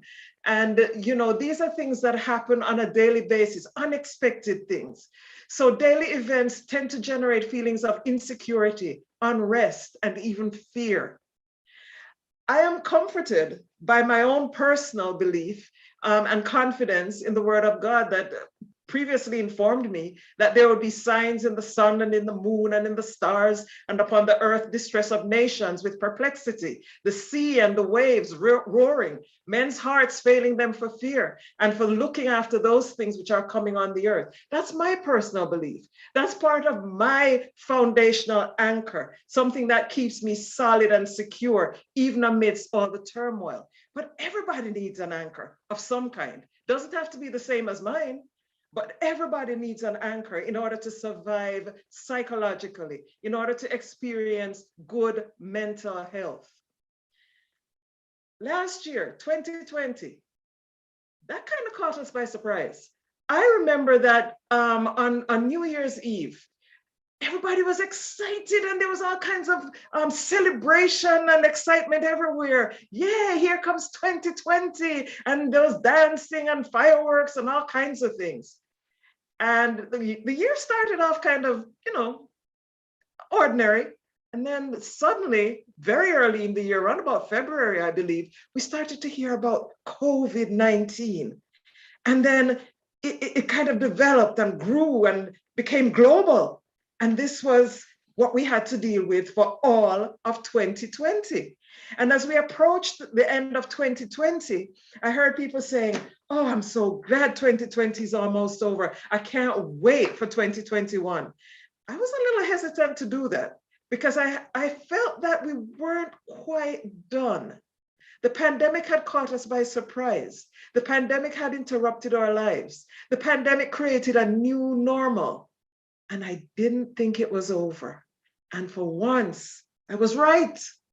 I was right. It wasn't over. 2021, and now we're in September. And it's still not over. So that creates a state of unrest for so many people. That creates difficulty in making adjustments.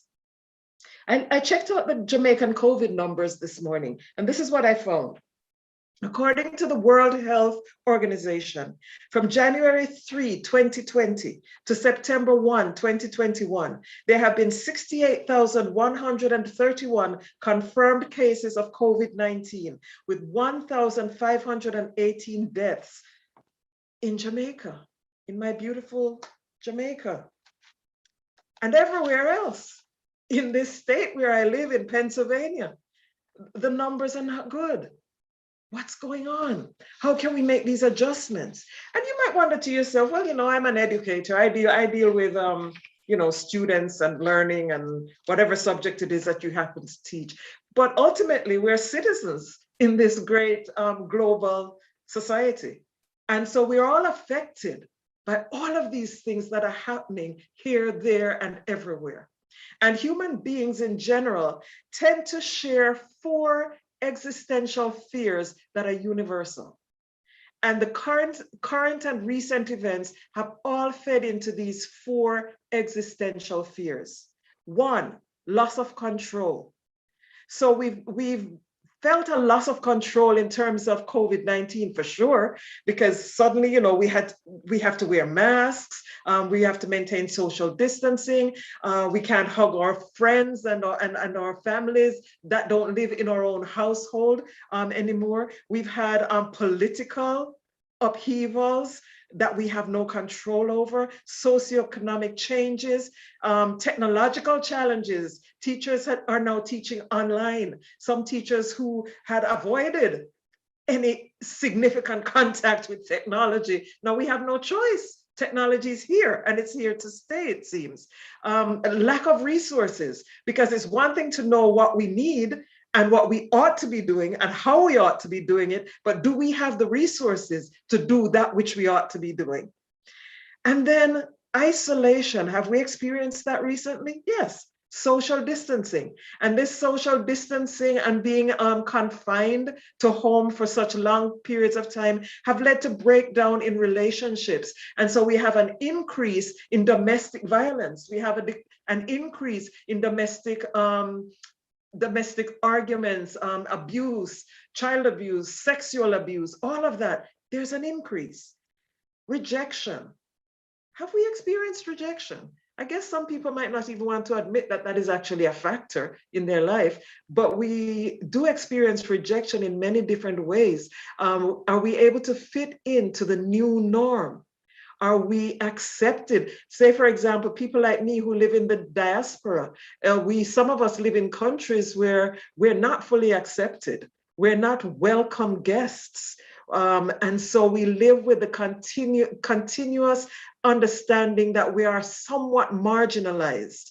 And it's not just racial discrimination that leads to marginalization. The last time I visited Jamaica, I remember thinking to myself that in the United States of America, we struggle with racial discrimination. But I wondered, I don't want to make a decision because, you know, I don't live there. And so maybe it's just my observation. But I wondered if there is marginalization in terms of socioeconomic status and other areas. It seems to be a human condition that we marginalize and reject people who are not exactly like us. And so this is another one of our 4 existential fears. And then the ultimate existential fear, death. We've experienced that through COVID, violence, random shootings, accidents, serious illnesses, and some what we refer to as natural causes. In my mind, there's nothing natural about it, actually, but that's a whole different talk. So we've experienced all of these 4 existential fears, and continuously living with fear can lead to impairment of physical and mental health. So I'm going to share with you, even right now, I think about 9 strategies for overcoming fear. And by fear is something that affects most individuals. I'm not going to say all, because there's always the individual who say, I'm not scared of anything. Well, I could argue with that too, but that'll take too long. So I'll just say it affects most of us. The first step actually in overcoming fear is to acknowledge that you are afraid. You see, the thing with not acknowledging a particular emotion is that when you don't acknowledge it, you can't deal with it, because you can't fight air. If it's not there, then you can't really deal with it. And so if you've convinced yourself that it doesn't exist, then it can do what it wants to do, because you can't catch it. It's a phantom. You can't see it. You can't feel it. You don't experience it, because you've decided it doesn't exist. But if you acknowledge that it is there, then you can plan strategically how to deal with it. The second thing would be to identify the source of your fear. And sometimes the source of your fear might be very apparent. Sometimes the source of your fear lies deep beneath the surface and actually needs quite a bit of maneuvering to uncover that source of fear. But it is essential that we understand where our fears originate in order to be able to deal with it effectively. Then we need to analyze the reason that this situation arouses fear within you. What is there within this particular situation that triggers that emotion called fear? You know, fear at first look, at first glance, it kind of looks like it's supposed to be a negative emotion, but it's actually a protective emotion. Because if we don't experience fear, we will walk right into danger without taking any steps to avoid the danger. But if we experience fear, then we are aware that something is threatening our well-being, and we can then take action to make changes in our environment. And then we must think. We must now brainstorm ideas for reducing the fear. What can I do? And you know, there's some perspectives in psychology that suggest that every individual has the answer within themselves, and they just need support and help to have them uncover the answers. That may or may not be true, because there are different perspectives in psychology, but in any case, at some point, in some way, by some means, we need to strategize and understand different ways in which we can reduce the fear. Then once we have decided what we need to do to eliminate or reduce the fear, we need to evaluate the outcome of any interventions that we take. And supposing after we've tried and tried, and we've done this and we've done that, and boy, oh boy, we're still terrified. Then we need to repeat the strategies until the fear subsides, or we need to choose an alternative strategy. There are a couple of strategies that I have employed for myself and for others that may or may not work for you. Trust in God is a big one for me. And, you know, I think it was Sigmund Freud, who said that something to the effect of that religion is the panacea for uninformed or uneducated people. I find that the more knowledge I gain, the more my confidence grows in God. So I don't know how that works. Maybe if I could get a chance to sit down and talk with Sigmund Freud, we could have a discussion about that. But, you know, that's neither here nor there. Another strategy that actually works is care, practicing self-care. And when we talk about practicing self-care, it's something that's not really that acceptable to our Jamaican culture. In general, we tend to believe that we are very resilient people, we're strong, and we don't mess around. We don't fool around with this thing about, you know, talking about emotions and feelings and all of that. That's for weak people. You know, we just kind of get up and get on with it. And as we get up and get on with it, in spite of the feelings that we have denied, unfortunately takes a toll on our physical health. So it is important to understand that we are, as human beings, different from each other, unique in our own right, and yet so very similar to each other, so that we do experience the whole gamut of emotions. We may choose to acknowledge it, or we may not choose to acknowledge it, but we do experience it at some level. So we're talking about mental health right now. What is mental health? Mental health is a state of well-being in which the individual realizes his or her own abilities, can cope with the normal stresses of life, can work productively and fruitfully, and is able to make a contribution to his or her community. That is the World Health Organization definition of mental health. Mental health is further described as including our emotional, psychological, and social well-being. It affects how we think, feel, and act. It determines how we handle stress, how we relate to others, and how we make choices. So you will see that mental health has a very broad scope. It tends to cover just about every aspect of our lives. Mental health screening is important in our schools, including at the tertiary level. It is a foundational element of a comprehensive approach to behavioral health prevention, early identification, and intervention.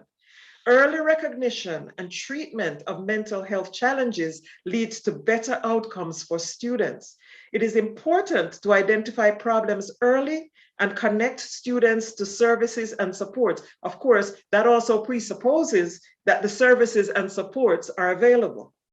Schools are a critical setting for screening, consistent with the public health framework to improve population health of all students and families. There are some everyday factors that influence our mental health.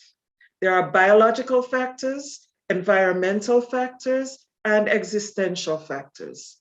So some of the biological factors would include our genetic makeup.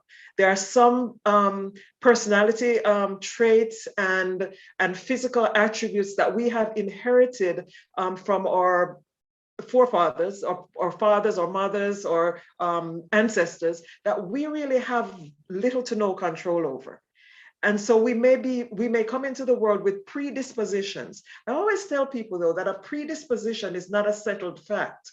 So for example, if a person has parents who were alcoholics, it does not necessarily conclude that that individual must be an alcoholic, even though we know that there are genetic factors associated with the development of alcoholism.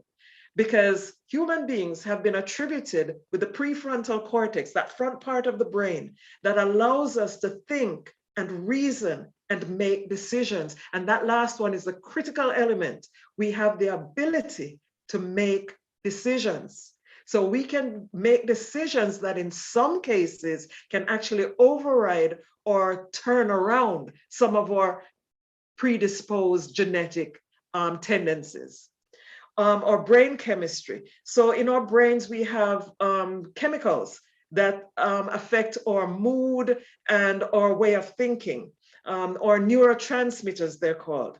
And when these neurotransmitters are either depleted or absent or not functioning correctly, they can cause changes in our behaviors and in the way that we think and act. And then there are environmental factors, such as trauma. We know through research now and observation that trauma, even childhood trauma, can have a lasting effect on the way we operate, on the way we think, on the way we behave, on our beliefs and understanding about other people in our environment, can all be influenced by early childhood trauma or trauma that even occurred later on in life, but continue to have its effect on our day-to-day functioning. Racial discrimination and living with microaggressions in our environment every single day can take its toll on our mental health.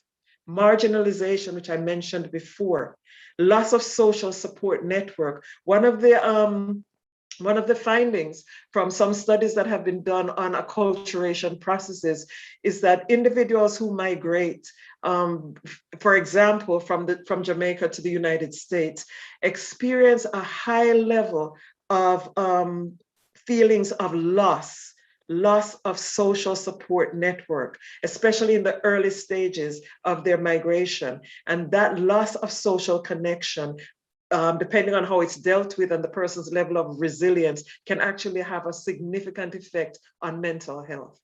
And then, of course, existential factors such as fear, feelings of hopelessness, or even feelings of guilt. As some people live with a high level of guilt about sometimes their sinfulness, that they call their sinfulness, or guilt about things that they actually did. Guilt can destroy one's mental health. College students' health and wellness.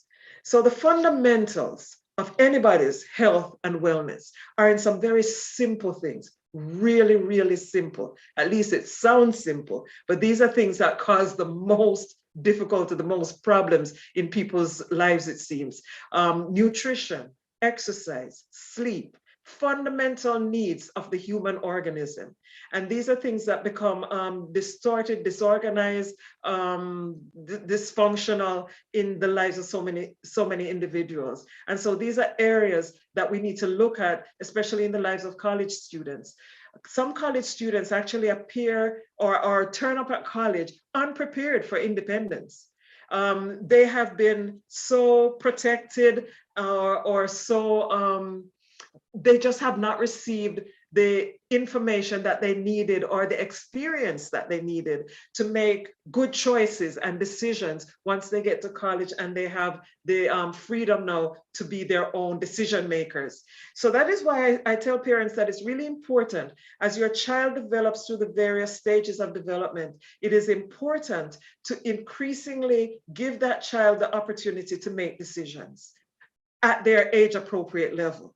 So that as they practice making decisions throughout their childhood and early adolescence, when they get to college, by that time, it has become a habit for them to think and reason and make good decisions. Take, for example, the child who has been so cloistered that he or she has not been given the opportunity to venture out and to actually be in situations where they need to make decisions based on principles and values that they have inculcated at home. So now all of a sudden they're in this environment where they're expected to make their own decisions, decide when to get up, decide when to go to class, decide when to study, decide what kind of social activities to participate in. One of two things can happen. Either they become overwhelmed and they suffer anxieties, or they can actually go overboard and make really wild decisions, or they can become so dependent on the decision making of others that they end up making bad decisions because they're not used to making their own decisions. So somebody says, let's go do so and so, and they, okay, and they're off, right? So mental health and functioning at the college level can be difficult for some individuals who are not prepared. Not only can you come to college unprepared academically, but you can come to college unprepared socially, mentally, and spiritually also. Some socioeconomic stress is a big stressor for college students. So many college students start out with big hopes, high hopes for completing their course of study, and they don't complete their course of study because of socioeconomic factors. Relationship difficulties. It is in college that many strong and lasting relationships are formed. And during this time, if the individual has not been prepared and is not supported throughout the college years for making good decisions about relationships, they can end up in an abusive relationship, or they can end up in situations where they misread social cues and function ineffectively. Social adjustment, just learning how to operate and interact with people of different kinds from different places in a college environment. Academic challenges, which is self-explanatory, can also be a source of stress. Some risk factors for impaired mental health during the college years. Risk factors include past trauma, because the trauma doesn't just go away because you never told somebody. The trauma doesn't just go away because you put on a smiling face and pretended that everything's all right. It's still there, and it can rear its ugly head and cause a disruption in your ability to function well. And then in some individuals, there are underlying mental illnesses, such as, for example, two of the most common mental illnesses that affect college students are anxiety and depression. And anxiety and depression are so common that sometimes we kind of take it for granted that, you know, oh, people get sad every now and then. But see, there's sadness, and then again, there's sadness, you know? So everybody will get sad at some point.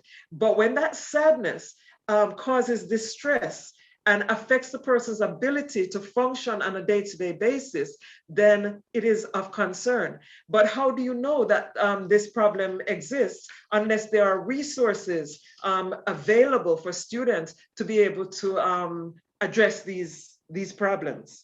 And college students might even engage in self-harming behaviors. It was quite a shock to me the first time many years ago when I learned that people actually cut themselves as a means of relieving their mental distress. Because I'm kind of allergic to pain, I couldn't really quite imagine that, but it's a reality for a number of individuals who actually will harm themselves in that way. And that self-harming behavior doesn't necessarily lead to suicide, but it could. And, you know, in some instances, we are afraid of talking about suicide. Some people believe that if you talk about suicide, it's going to encourage people to actually commit suicide. Research has shown quite the opposite. Usually, someone who is having suicidal ideation, that is thoughts about killing themselves, sometimes the individual doesn't have an intent of killing themselves. They're having ideation, thoughts. But if there is no intervention, nothing to mediate between those thoughts and progressing towards intent and plan, then it is more likely that the person will, in fact, commit suicide. So it is important to have outlets and resources for college students and faculty, but I'll talk about faculty in a minute, to talk about things that are troubling them, to talk about, to get to the place where we are able to talk about these thoughts that are disturbing individuals, and they're not able to share it with anyone because it's socially unacceptable to do so. And then there's sexual health. Another area that has a lot of individuals involved at the college level is the area of sexual health. The student who is suddenly, you know, in a situation where they're making their own decisions, they're deciding where they go, what they do, and developing their own value system, if you like. And so it is important for children and adolescents age appropriately, to learn about their bodies, how it functions, possible challenges to their sexual health, so that they can make wise decisions when they are in a situation to be able to make their own decisions. So let's talk about faculty health and wellness, because yeah, we know that the students need a certain amount of assistance, but what about the faculty? Oh, well, you know, they're adults. I mean, they have all this together already. They don't need anybody's help, right? Again, though, for faculty, the fundamentals: sleep, nutrition, and exercise. How much, how often, what type? All of this is important for maintaining the basic functions of the human organism.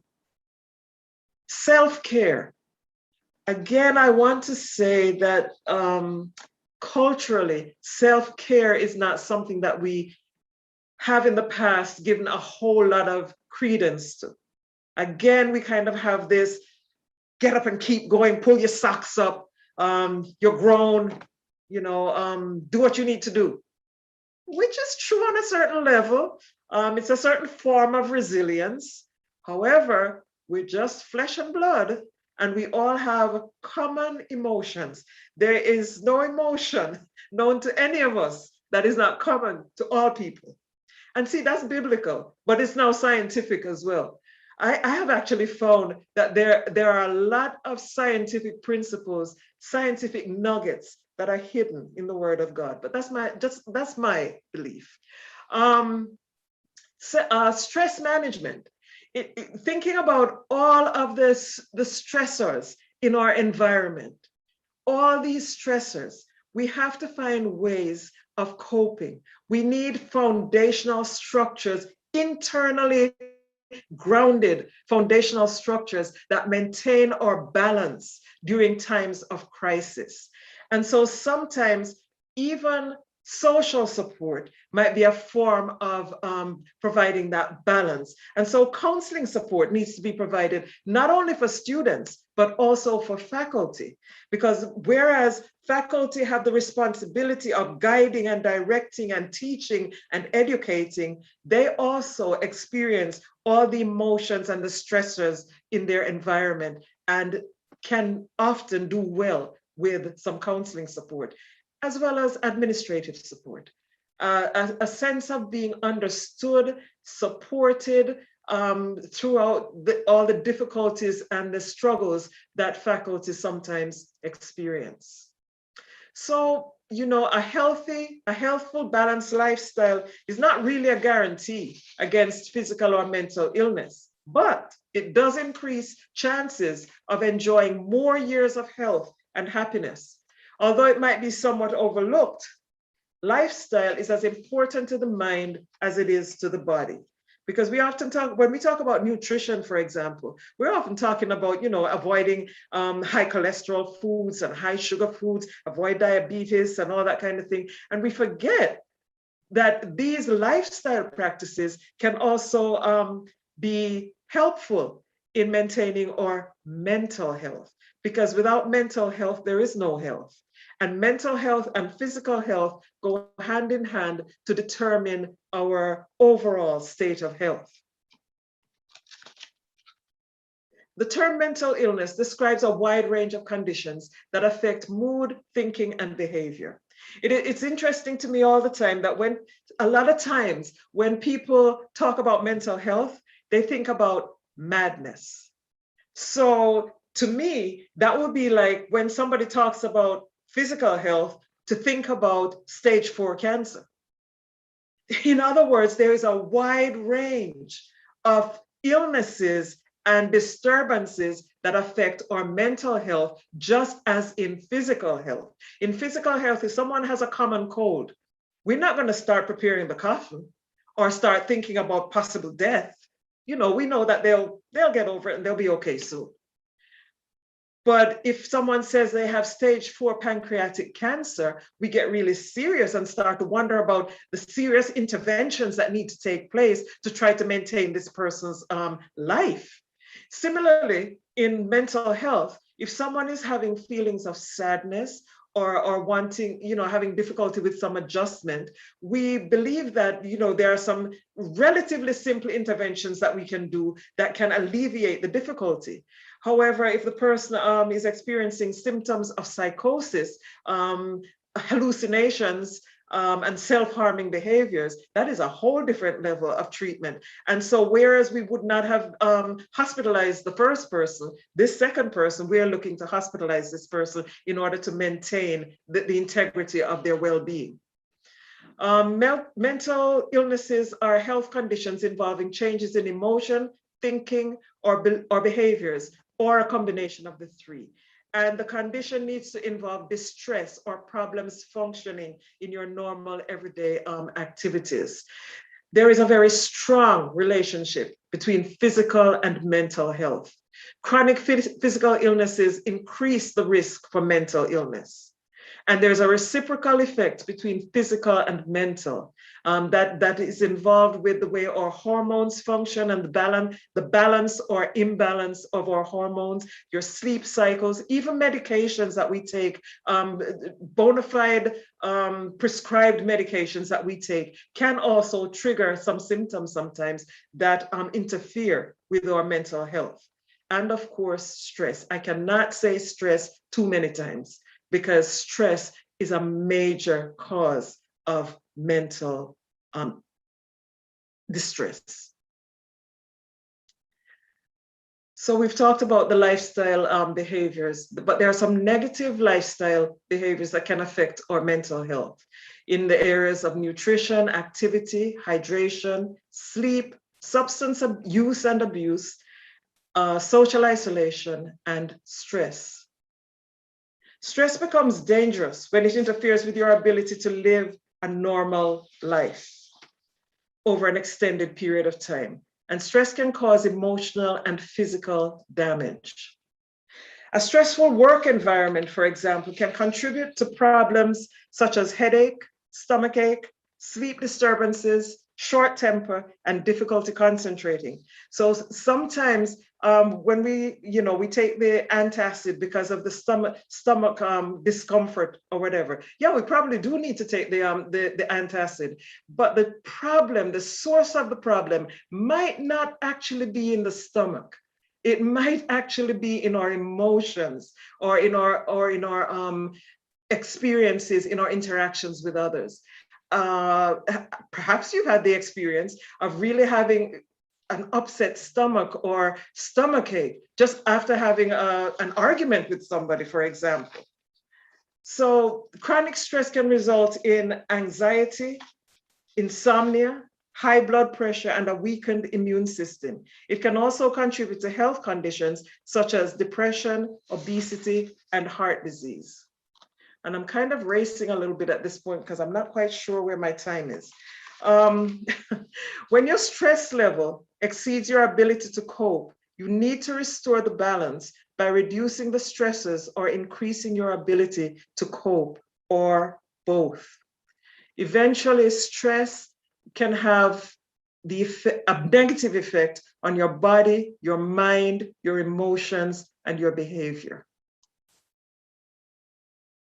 Chronic stress can kill through suicide, violence, heart attack, stroke, gastrointestinal disorders, and even cancer. Even cancer has been associated with high levels of stress.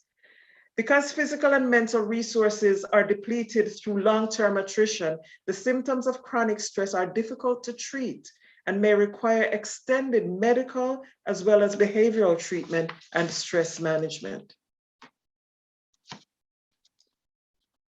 Sometimes in the work environment, people experience burnout. Burnout was the term is a term that's used to define emotional, mental, and physical exhaustion that's caused by excessive and prolonged exposure to stress. It can impact teachers' personal lives, the children or adolescents or emerging adults that they teach, and the organization that they work for.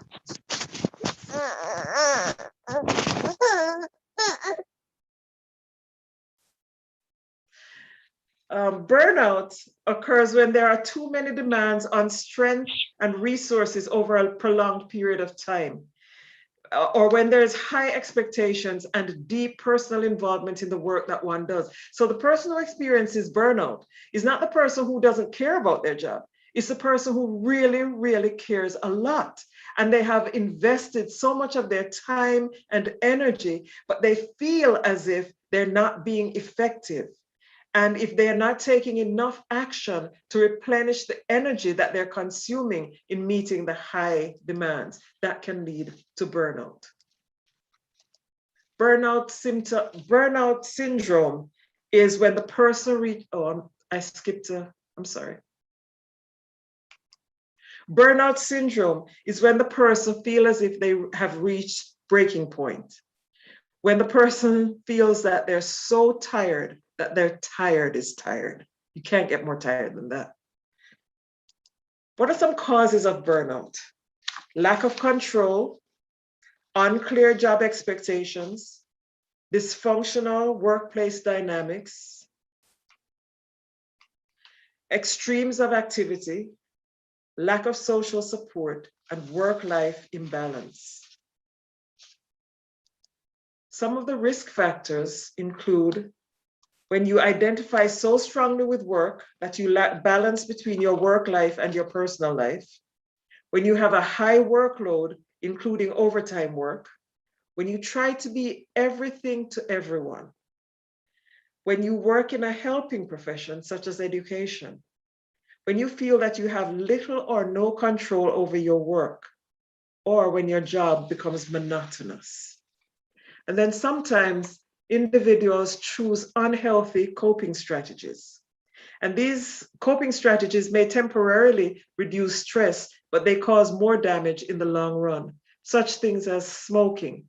Nicotine does have a calming effect, but it also has damaging effects to the cardiovascular and pulmonary system that far outweigh any benefits of calming. There are other things that you can do to calm yourself. There are even simple things like herbal tea. Chamomile is a good one. Taking time out to just sit. Have you ever spent 5 to 15 minutes simply sitting, doing absolutely nothing? Our way of functioning nowadays tend to be, we do several things at the same time. We multitask, and we actually feel good about the fact that we're so capable of multitasking. The interesting thing is that research shows that your brain is not designed to multitask. It is not possible to do 2 or 3 things at maximum efficiency at the same time. We become so accustomed to doing it that we think we're functioning at maximum efficiency. But if you were to practice doing one thing at a time, I mean, it might be very frustrating for us because we become so accustomed to juggling the activities. We eat dinner and we're doing on the phone at the same time. We're talking to somebody on the phone, and we're writing, or we're reading, or we're doing something else. And we think we're functioning really well. We think we're being very effective. Just imagine how much more effective you might be if your brain was allowed to operate the way that it's designed to operate and take care of one task and then move to the next task. And then you might not have to repeat the things that you do so often, because sometimes in that multitasking, we increase the number of mistakes that we make. And so we have to go back and correct the mistakes. Why not slow down a little bit and do it right the first time? That's just a possibility. And then sometimes people turn to alcohol. And sometimes we joke, about taking a drink because, I just need a drink. But over time, if it becomes a habit that we lose control of, it can really damage our physical and mental health. Overeating, I guess that's now become a global pandemic also. And it's leading to increased incidence of obesity and the related disorders, diseases and disorders that are influenced by obesity. zoning out for hours in front of the TV or computer, you know, just vegging. Well, here's the thing. There's a difference between sitting and doing absolutely nothing in a meditative state that allows you to focus fully on your emotions and your thoughts and your experience in the moment. That is a completely different exercise than just kind of sitting in front of the TV and just kind of letting it run. You don't know what's going on, you're just there. You're not accomplishing anything. And so that's a whole different way of coping. Withdrawing from friends, family, and activities. Human beings are designed to be in relationship with other human beings. And when we are socially isolated, it has a negative effect on our physical and mental well-being. And sometimes people turn to pills or drugs to relax. Over time, these pills and drugs become habit forming. And then we sometimes experience withdrawal and tolerance and all the other things that go along with addictions. Sleeping too much. So sleeping is a good thing. We need to sleep so that we can renew our mental and physical energies. But anything that is done in excess creates an imbalance. And remember, we said at the outset that we were designed to function in balance. So there's a time for sleeping. The wise man Solomon says there's a time for everything under the sun. So we don't want to do anything, even if it's a good thing, too much. Procrastinating. I did a study, just a little informal study with one of my classes not so long ago. And procrastination seems to be a dominant theme in the lives of college students. But it's not only in the lives of college students, it's also in the lives of adults, mature, well-functioning adults. We tend to put off the things that we don't really want to do, either because it's unpleasant or it's difficult.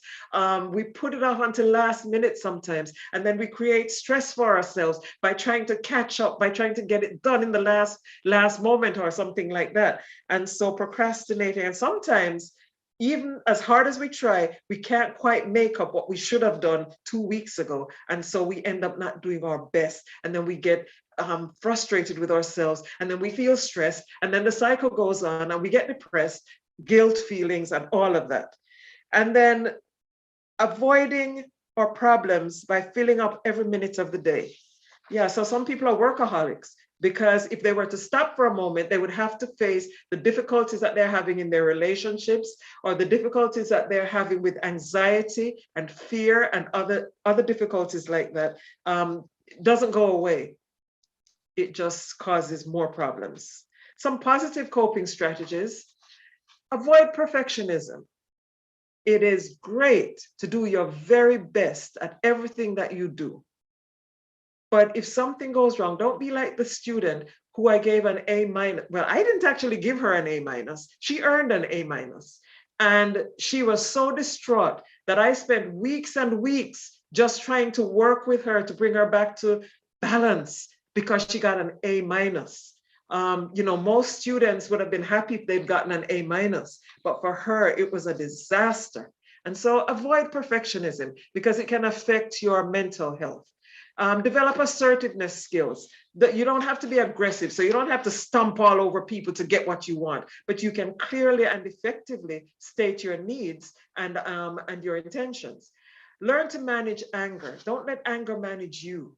And if you need to get support in developing anger management skills, do take the initiative and the energy to do that. Balance your work life. Avoid procrastination. Change your self-talk, because we all talk to ourselves. They say that it's only people who are crazy, insane, who talk to themselves. Not true. We all talk to ourselves. We have continuous internal dialogue. It's just that some of us keep it inside and some people put it on the outside. Learn to laugh, especially learn to laugh at yourself. See, if you laugh at yourself first, you don't have to worry if everybody else starts laughing too, because then you all just laugh together. And I guarantee you, somewhere in your life, you're going to do something that really warrants a good laugh. And accept help. If you need help, accept help. Because if you accept help right now, the next time you face the same situation, you will know and understand what to do, and you won't have to go through that same process again. We're here to help each other. People should help people. And it's okay to accept help because everybody needs help at some point or other in their lives. Here are some other ways you can evaluate your options. Seek support, try relaxing activity, get some exercise. You know, when we exercise, we produce endorphins and neurotransmitters that actually affect our mood positively. Practice mindfulness. So that thing I talked about of sitting for 5 to 15 minutes in a meditative state, it helps you to focus on your breathing and to become intensely aware of what you're sensing and feeling at every moment without interpretation or judgment. Keep an open mind. There are usually options if you think about it hard enough. Some stressors for teachers include workload, personal concerns, student behaviors, and relationship with parents, administrators, and agencies. Don't let those stressors get the better of you. You take charge and develop strategies ahead of time to deal with those stressors. Oh. Finally, what are some early signs of mental illness? Some early signs that you might see in yourself, or in a colleague, or in a student. Eating or sleeping too much or too little. Withdrawing from people and usual activities. Having low or no energy. And we have to be careful with that one, because having low or no energy can be a sign of mental illness, but it can also be a sign of physical illness, or it could be a sign of a combination of both. Feeling numb or like nothing matters, you know, emotionless. Unexplained aches and pains. Sometimes our unexplained aches and pains do not have physical origin. They sometimes have mental origin. Feeling helpless or hopeless. Substance use and abuse. Feeling unusually confused, forgetful, on edge, angry, upset, worried, or scared. Yelling or fighting with family and friends. Severe mood swings. We all have different moods on any given day of the week, but we're talking about severe mood swings that are alarming to the people in your environment. Persistent thoughts and memories that you can't get out of your head. Hearing voices or believing things that are not true. So that would be auditory hallucinations or paranoia. Thinking of harming yourself or others, or the inability to perform daily tasks. These are usually indicators that can point to the presence or the onset of mental illness. Self-care is an ethical duty. To facilitate healing, we must undertake a lifelong process that ebbs and flows with the events impacting us in our journey. Honor the unique development of your intellectual, psychological, social, and spiritual self and body through practice, self-reflection, and education. This develops authentic and deep introspection needed to grow from within. You know, educators are responsible for modeling ethically sound and intellectually robust decision-making. Educators have the potential for shaping a nation, harnessing the powers of the mind for healthy, productive thinking, reasoning, and decision-making. Education is more than an accumulation of a body of knowledge in a particular career or vocational field. It is additionally the power to think and reason and transformative, it's the ability to think and reason in transformative ways so as to build a stronger, kinder, mentally and physically healthier society. So as educators, let's make sure that we pay attention to our own physical and mental health and also to that of our students and colleagues. Thank you so much for your attention. And I don't know if we have time for any questions, but I am willing to answer questions if we do.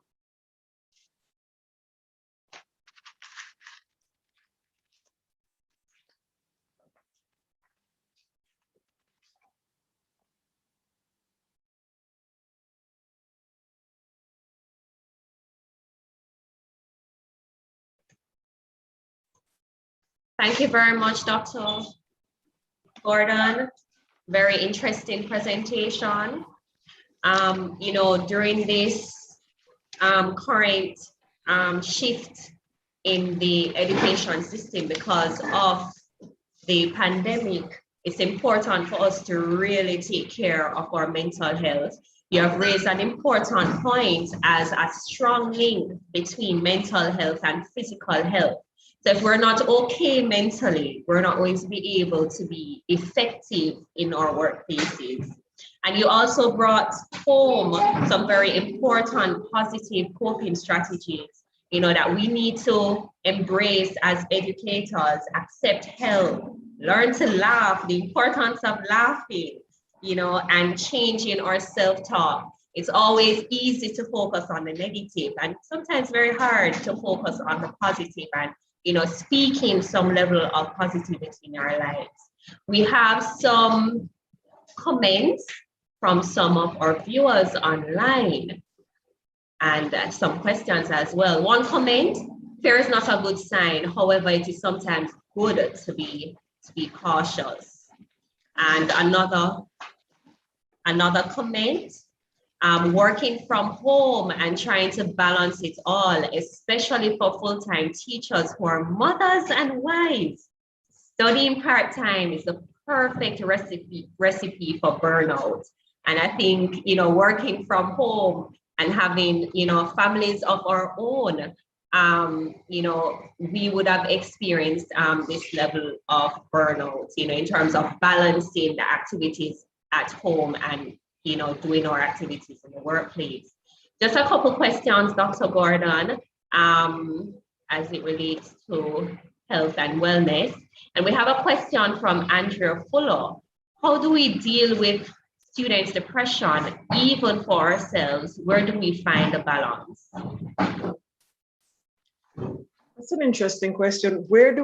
How do we deal with student depression? Well, first of all, I'd like to say that I believe that proper assessment by a professional who is trained to identify the differences between sadness, just simple sadness, as opposed to clinical depression, and able to actually intervene, having the skills and the resources for intervening. And so that's why I believe that I don't know what the situation is for every academic institution in the area, but I believe that every academic institution ought to have a counseling center so that the educator might not be the one who does the actual intervention, but being able to recognize the need is important, and then being able to make the appropriate referrals.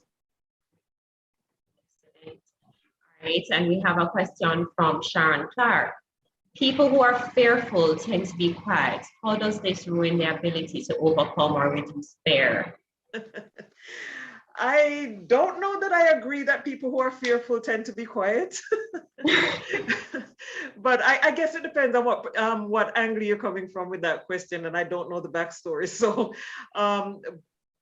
but fear is an emotion that we all experience at one time or another. Fear often is cloaked as something else.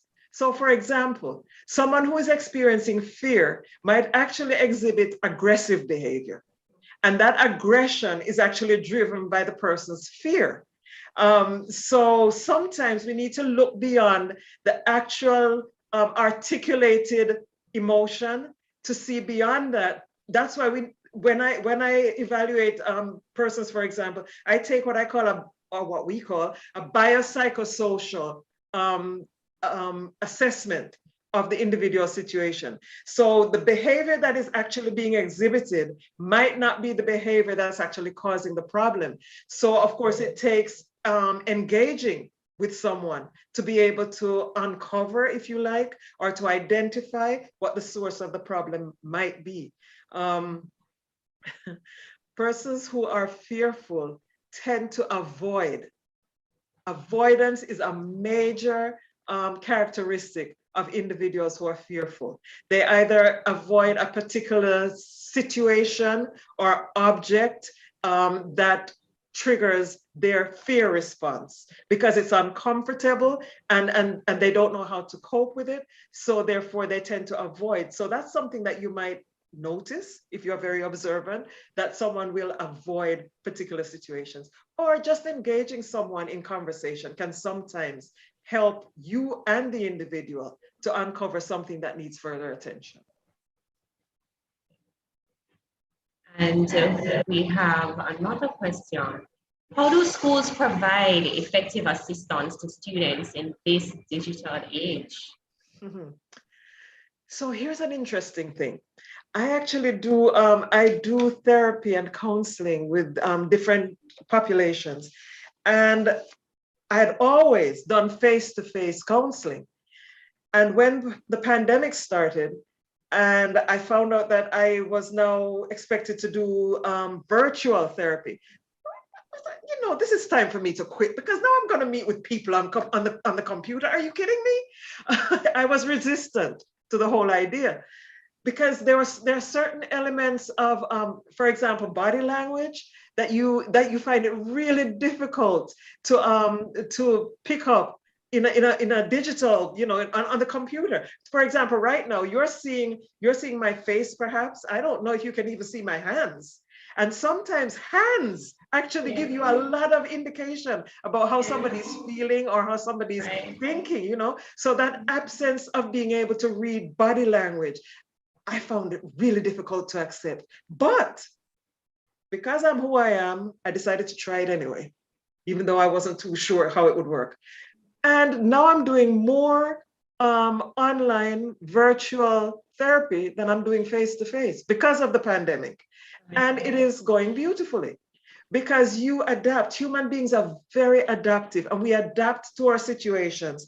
And our brain is able to actually devise ways of understanding certain social cues in a different way. If you just think about it as if you went to a foreign country where the culture was different, and the hand signals and other body language that you were accustomed to were now different. And so you have to read them in a different way. And sometimes even the resources for helping students and faculty and other individuals, if you just engage with somebody, simply engaging with someone socially, actually already influences progress in healing. Just talking to somebody influences how you feel. And so no matter what, having virtual sessions is definitely more beneficial than not having any resources at all.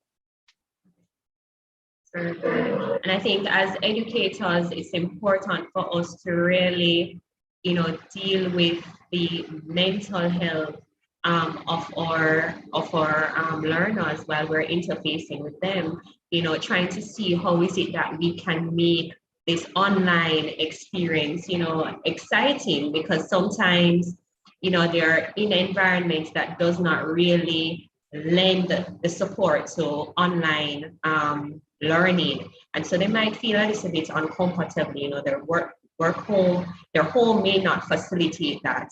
And so they may feel a little uncomfortable, and that will alone affect their learning.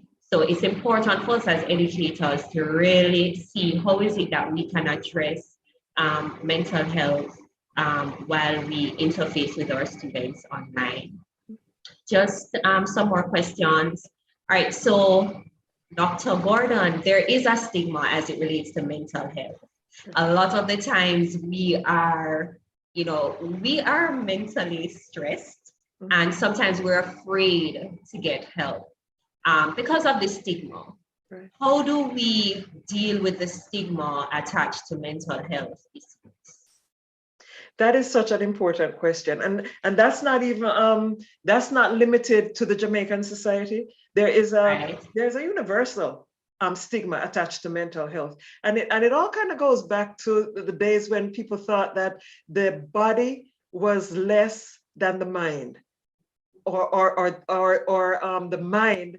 The mind kind of has to do with high things, and the body has to do with more temporal, sinful. I hope you saw my hands that time. Sinful things. And so there's this stigma. If there's something wrong with your mind, especially, I have to say, especially in religiously oriented communities, we think that if you have a good relationship with God, or if you're doing all the things that your church says you should do, then you would not experience depression or anxiety. Unfortunately, that's not really true, because contrary to popular belief, the church is not a place where perfect people attend. It is actually a place where imperfect people go and receive forgiveness and wholeness. And so it is okay. It is, if we did not need healing or help, then for the religiously oriented, let me say that there would be no need for salvation. For those who are not religiously oriented, let me say it this way. If you found out that your pancreas, that organ in your body that deals with metabolizing sugar, if you found out that that organ was malfunctioning for some reason, it wasn't working right, so things weren't going right and your blood sugar was elevated, I am sure that most people would be willing to, take the insulin or the oral medications or whatever they needed to do to get things back in balance because they don't feel good. So if the brain is a part of this whole body, it's just another organ in the body, but it just so happens that it's the organ that controls all other organs and functions of the body. So if I find out that something's not working right with it, it kind of makes sense logically to do something about it so that I can feel better. Right. So something going wrong with the brain or a malfunction in the brain is no different or worse or shameful than my pancreas malfunctioning. We're all familiar with diabetes to a certain extent, right? Or even high blood pressure. If your blood pressure is running high, you're going to take the blood pressure medication. And you're going to do the thing, well, most of us are going to do the things that we're supposed to do. It's the same thing. So how do you break down that stigma though? I mean, we know this logically, right? But knowing something is different from how we feel about it. And so I believe it's going to take education and for individuals who are knowledgeable in the area to actually share that mindset with others who might not be. And so it's by education and exchanging ideas and thoughts and making it something that is talked about, that we're eventually going to make progress in this area of mental health. And let's be assured and confident that we will make progress, because there was a time centuries ago when they treated mentally ill people by making holes in their head to let the spirit out. Right? Because they believed that people who were mentally ill were devil possessed. Now we've gone all the way from that to now at least we're talking about mental health. We're recognizing that there is a range of disorders in the area of mental health. And more people than not are aware of the fact that it is a form of illness just like any other illness of the body.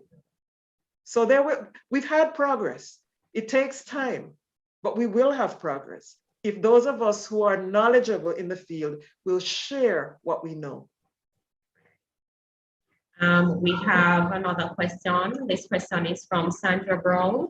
Sometimes adults are resistant to the state that they're in. No.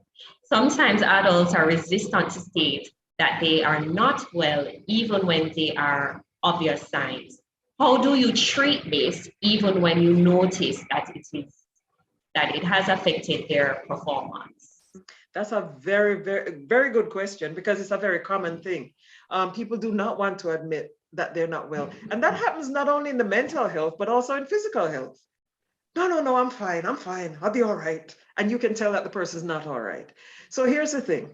If you're dealing with an adult, you cannot force that person into treatment unless that person is an obvious danger or an imminent danger to themselves or others. That's the law. So there are mental health laws that govern what we can do and what we can't do. So unless that person is a danger to themselves or to others, they cannot be hospitalized or anything like that involuntarily. More commonly though, the more common forms of mental illness involve things like depression and anxiety, for example. And all we can do for our friends and our colleagues is to be available to them. Just be available. That what you might not be a clinician, but you're a human being, and human beings are designed to be in relationship with other human beings. Most forms of mental illness have some basis in dysfunctional human relationships. And if you can be an anchor for somebody by simply being available. You know, therapy, for example, does involve some degree of talking and instruction and directions and all of that, but it mostly involves listening. Listening to hear, not listening to tell, but listening to hear. And when a person feels heard, they might even become more amenable to seeking professional help. If you try to force an adult into treatment against their will, you will most likely get resistance. But if you can walk with that person, just for a little bit, you might actually help them to seek the help that they need. Right, and the last question, how do we deal with students who tend to dissociate? To dissociate? Huh. Well, no, dissociation is quite a complex phenomenon that requires professional help. And I'm understanding the word dissociation in the clinical sense, so that this individual it's very rare actually, but this is usually related to the person having experienced some form of trauma in their past. Individuals who experience dissociative identity disorder tend to be individuals who have had trauma in their lives. And so it's going to require professional help. I strongly recommend that individuals who are not trained clinically should not attempt to treat disorders, signs of disorders that they might notice, but rather to encourage and support individuals in seeking treatment, because there are specific ways and processes that need to be implemented that if you're not trained to do it, you should not volunteer to do that. Of course, if the person is asking this question in relation to kids or students who kind of zone out in class, that might be, that's a different thing, really. So the person, for example, with attention deficit disorder, ADD, might seem to, especially females, might seem to zone out. They lose concentration. They have difficulties staying on task and that type of thing. That might be something that requires also some form of assessment. And so there should be resources that would allow the individual to receive the assessments that would then give help to make the diagnosis that could then lead to appropriate treatment. Right. Thank you very much, Dr. Gordon. Excellent presentation. You know, mental health, we are definitely going to be focused on that. It does have implication on us in terms of our wellness, physical wellness, and us being effective in what we do. I want to thank you very much for your presentation. I now hand over to Dr. Paul Wilson, who will do the closing activities. Wow, wow, wow. 2 days have gone by so quickly. Thank you, Ms. Batchelor, and thank you, Dr. Gordon. Ladies and gentlemen, it has been an interesting journey. Seeing the feedback, reading the comments, and I see where persons are expressing gratitude for these two days of professional development sessions or symposium, Reimagining Assessment. We thought it was necessary that while we reimagine assessment, we share on how to take care of you, and that is very important. I'm really happy on the note on which we're ending this session. To our presenters, a big thank you again for sharing with the CCCJ family and educators on the whole, because I recognize that we have listeners, we have viewers from all over. So thank you for sharing with us. Thank you for helping us to start thinking on how we can reimagine assessment. Our moderators, you have done a tremendous job in keeping the presentations within the time frame and pulling out the questions and eliciting the relevant responses.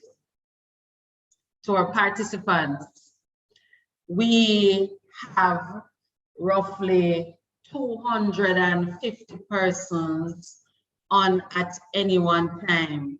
Thanks to the institutions, thanks to the participants for helping us to make these sessions a reality. We are trusting that you will not only attend, but you will take from these sessions things that you can actually implement in your practice.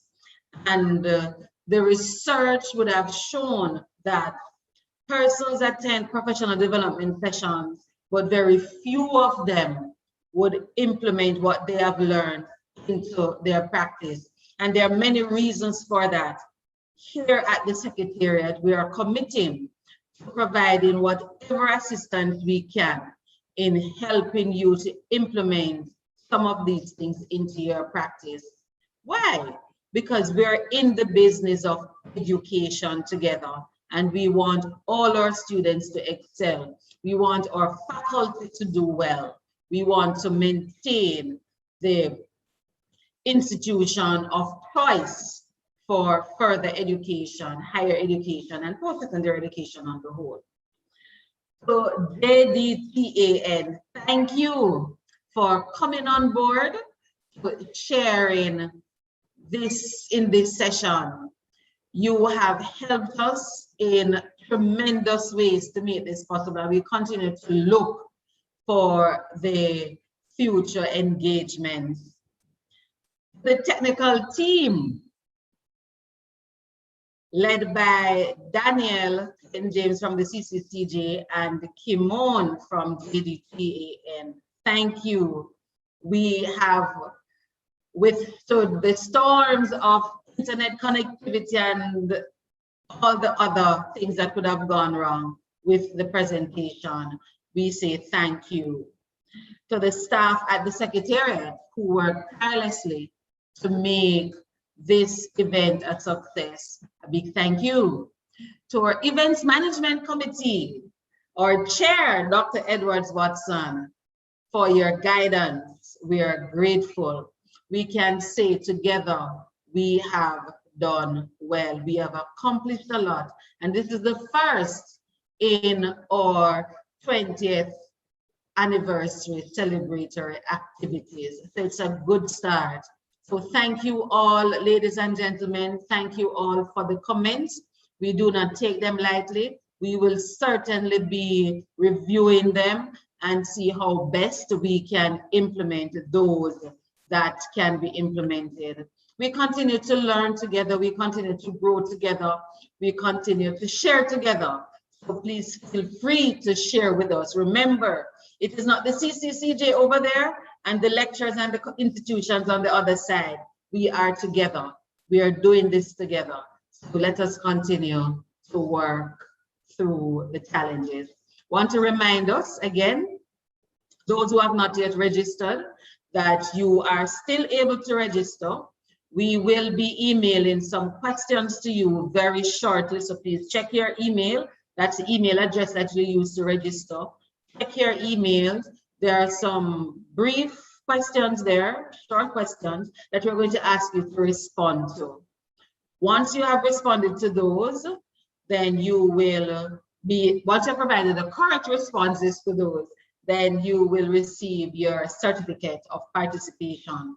Also, the recording, the YouTube channels will have them, and I'm sure from the Secretariat we will share them, continue to share them with you. So again, thank you very much. And I pray that we will have a very successful academic year. The challenges are great, but the opportunities are even greater. And we will continue to take care of ourselves during all of this. Thank you very much.